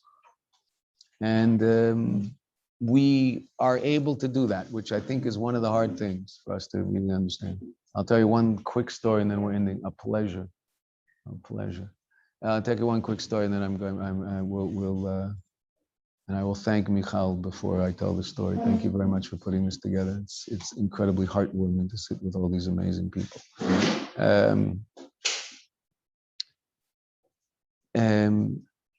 I heard a story at the beginning of the COVID times in Eretz Yisrael. So there were Farbrengens every night, first on the phone, and then it turned into Zoom. It started on the phone. One night, Rabbi Vashansky, it's funny because the guy who was putting it together asked me to Farbrengen on the phone one night. So I said, well, I can't. I had a class on Zoom that night. So he said, no. You don't have to talk then. Just record 3 15-minute things and I'll make the. I said, really? That's what's happening? She said, well, no, not every night. Sometimes the person's actually on the phone talking, and sometimes it's just recording. And then he would go, thank you very much. That's an amazing thing. And then he would say a few things, and then they, right? So really, that's what. I was like shocked. But anyway, so I don't know whether Rabbi Vashansky was actually talking to us or he was recorded. I don't know. But he told an amazing story. He told an amazing. It's funny because a friend of mine heard me Farbrengen, but I didn't hear me Farbrengen because I was doing something else when I was Farbrengen on the phone, which is really. So he called me up and said, that was really interesting. I told one of the things, I don't know, it was 3 different things, 15 minutes. That's what he told me to do. So the middle one was whatever it was, some story. So someone called me up, amazing story. I said, oh, what? It was on? I said, like, what do you mean it was on? Like, weren't you there? I said, well, it's a long story. No, you phoned in and you hear someone talking. What do you assume? That they're talking on the phone, right? That's what I assumed until I found out the inside. But he told an amazing story, and I'm going to leave you with this story. But it's a story that hopefully you will never leave, and none of us will ever leave, because it's very challenging. But it's also, I hope you find it very uplifting. Rabbi Vashansky, I assume he heard this from Rabbi Groner himself. Rabbi Yitzchak David Groner of Australia, was in Yechidus by the Rebbe, and the Rebbe asked him to do something. And he said to the Rebbe, I don't think I can. Meaning, I don't think I'll be successful in doing that. It's unclear to me whether he felt he couldn't or it can't get done. But he said, I don't think I can do, meaning the people who he has to do it with, but bottom line, he had to do it. He said, I don't think I can do that. I really don't think I'll be successful. And the Rebbe said, you're my shaliach. I'm with you and I can. Wow. You're my shaliach. I'm with you and I can. You might not be able to. I get it. I can. And I'm going to be there with you. What did Moshe Rabbeinu say to the Eibishter? I don't think I can do that. What did the Eibishter say to him? I can, and I'll be there. That's what he said with him. He said, I'm going to be with you. That's what the Eibishter said to Moshe Rabbeinu. Right? I'm going to be with you. Right? Whoa. You're my shaliach, I'm with you, and I can. And if we live our lives with the understanding that we're the shluchim of the Rebbe and he's with us, we will be just fine. And we will bring Moshiach. And that's not always so easy, right? It's not always so easy to live life that way. It sounds easy and perfect when we're sitting in Farbrengen, but in the heat of the battle. But that's when we have to do it, is in the heat of the battle, when we're talking to our children, when we're dealing with our students, when we're dealing with our teachers, when we're dealing with our boss, when we're dealing with ourselves, when we do whatever we're doing. We have to realize that, hold on a second. Who am I? I'm chassid of the Rebbe. So what does that mean on a certain level? I'm a shaliach of the Rebbe, because shaliach doesn't mean that you're on a computer base on Eastern Parkway. Shaliach means that you're someone who sees you've been sent by a Kadosh Baruch Hu to accomplish something, and as a chassid of the Rebbe, so you understand that the Rebbe wants something from you. Okay, and if you're doing that which the Rebbe wants from you, then the Rebbe is with you, and whatever the Rebbe wants to do, he can do. How he does it, I don't know. I don't think we understand these things. I lied. I'll tell you another story. I didn't, it wasn't that.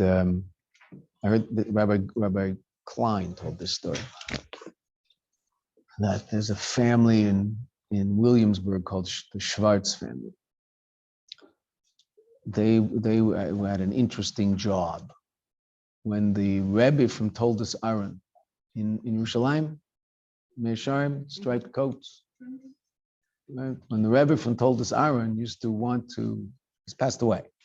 When the Rebbe from Toldos Aaron wanted to be in contact with the Rebbe, he would be in contact with the Schwartz family and send a message to the Rebbe through them, and they would take that message to Rabbi Klein, and Rabbi Klein would give it to the Rebbe.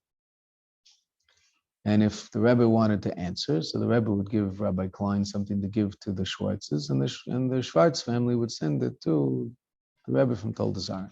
That's how, and evidently he was extremely close to the Rebbe and was in contact with the Rebbe a lot, which is really interesting. So Rabbi Klein told this story in Farbrengen. Said that he was once in his office. His office is the one as you walk into 770, right to the right. That was his office, the long, thin office. Rabbi Groner was all the way on the other side of the Rebbe's office. So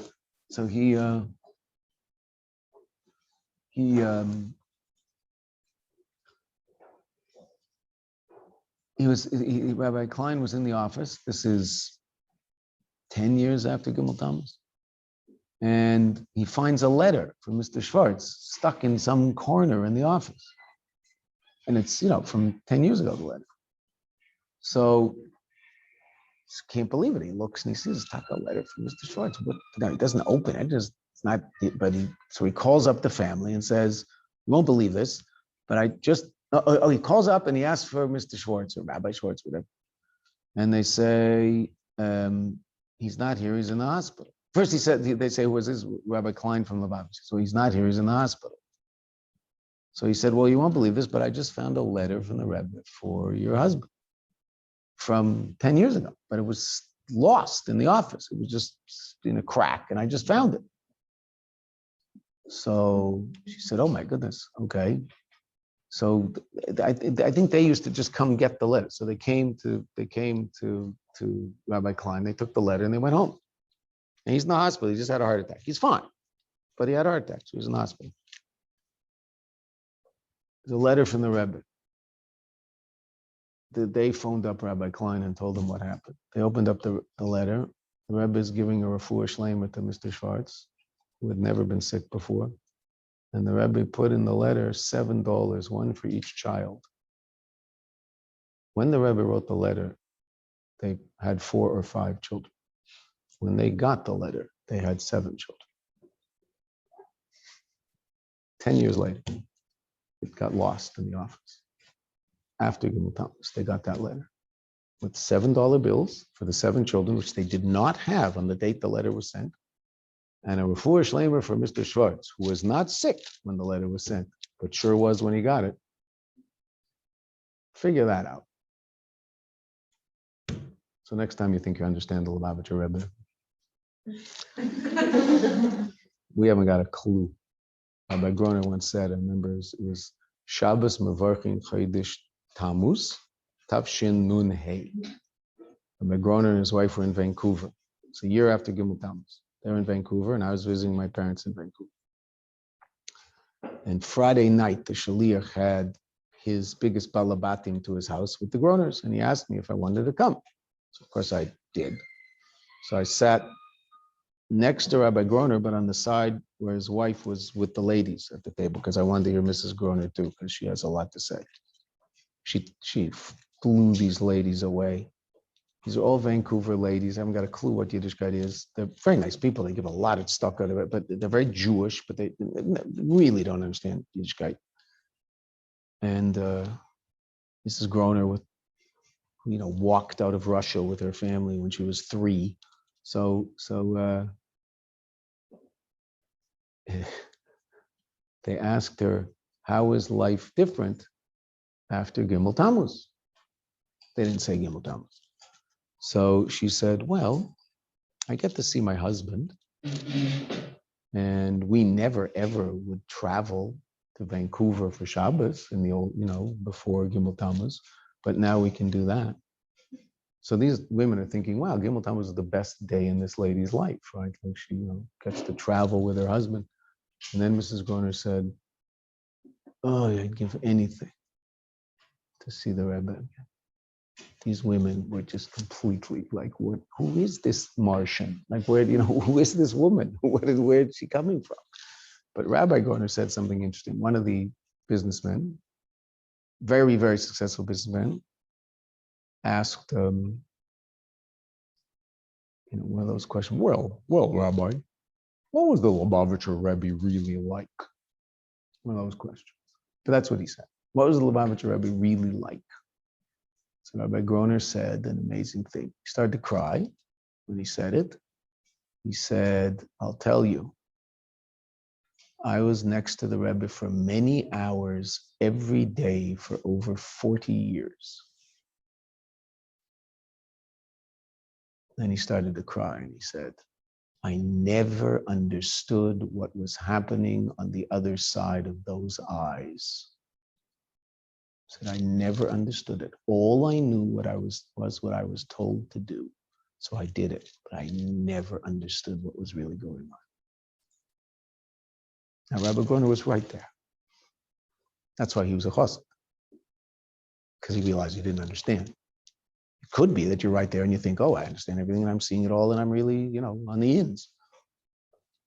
He understood that he understood less than anybody else because right? I mean, he was right there, so he could really see those eyes all the time. And he said, I never understood what's going on the other side of those eyes.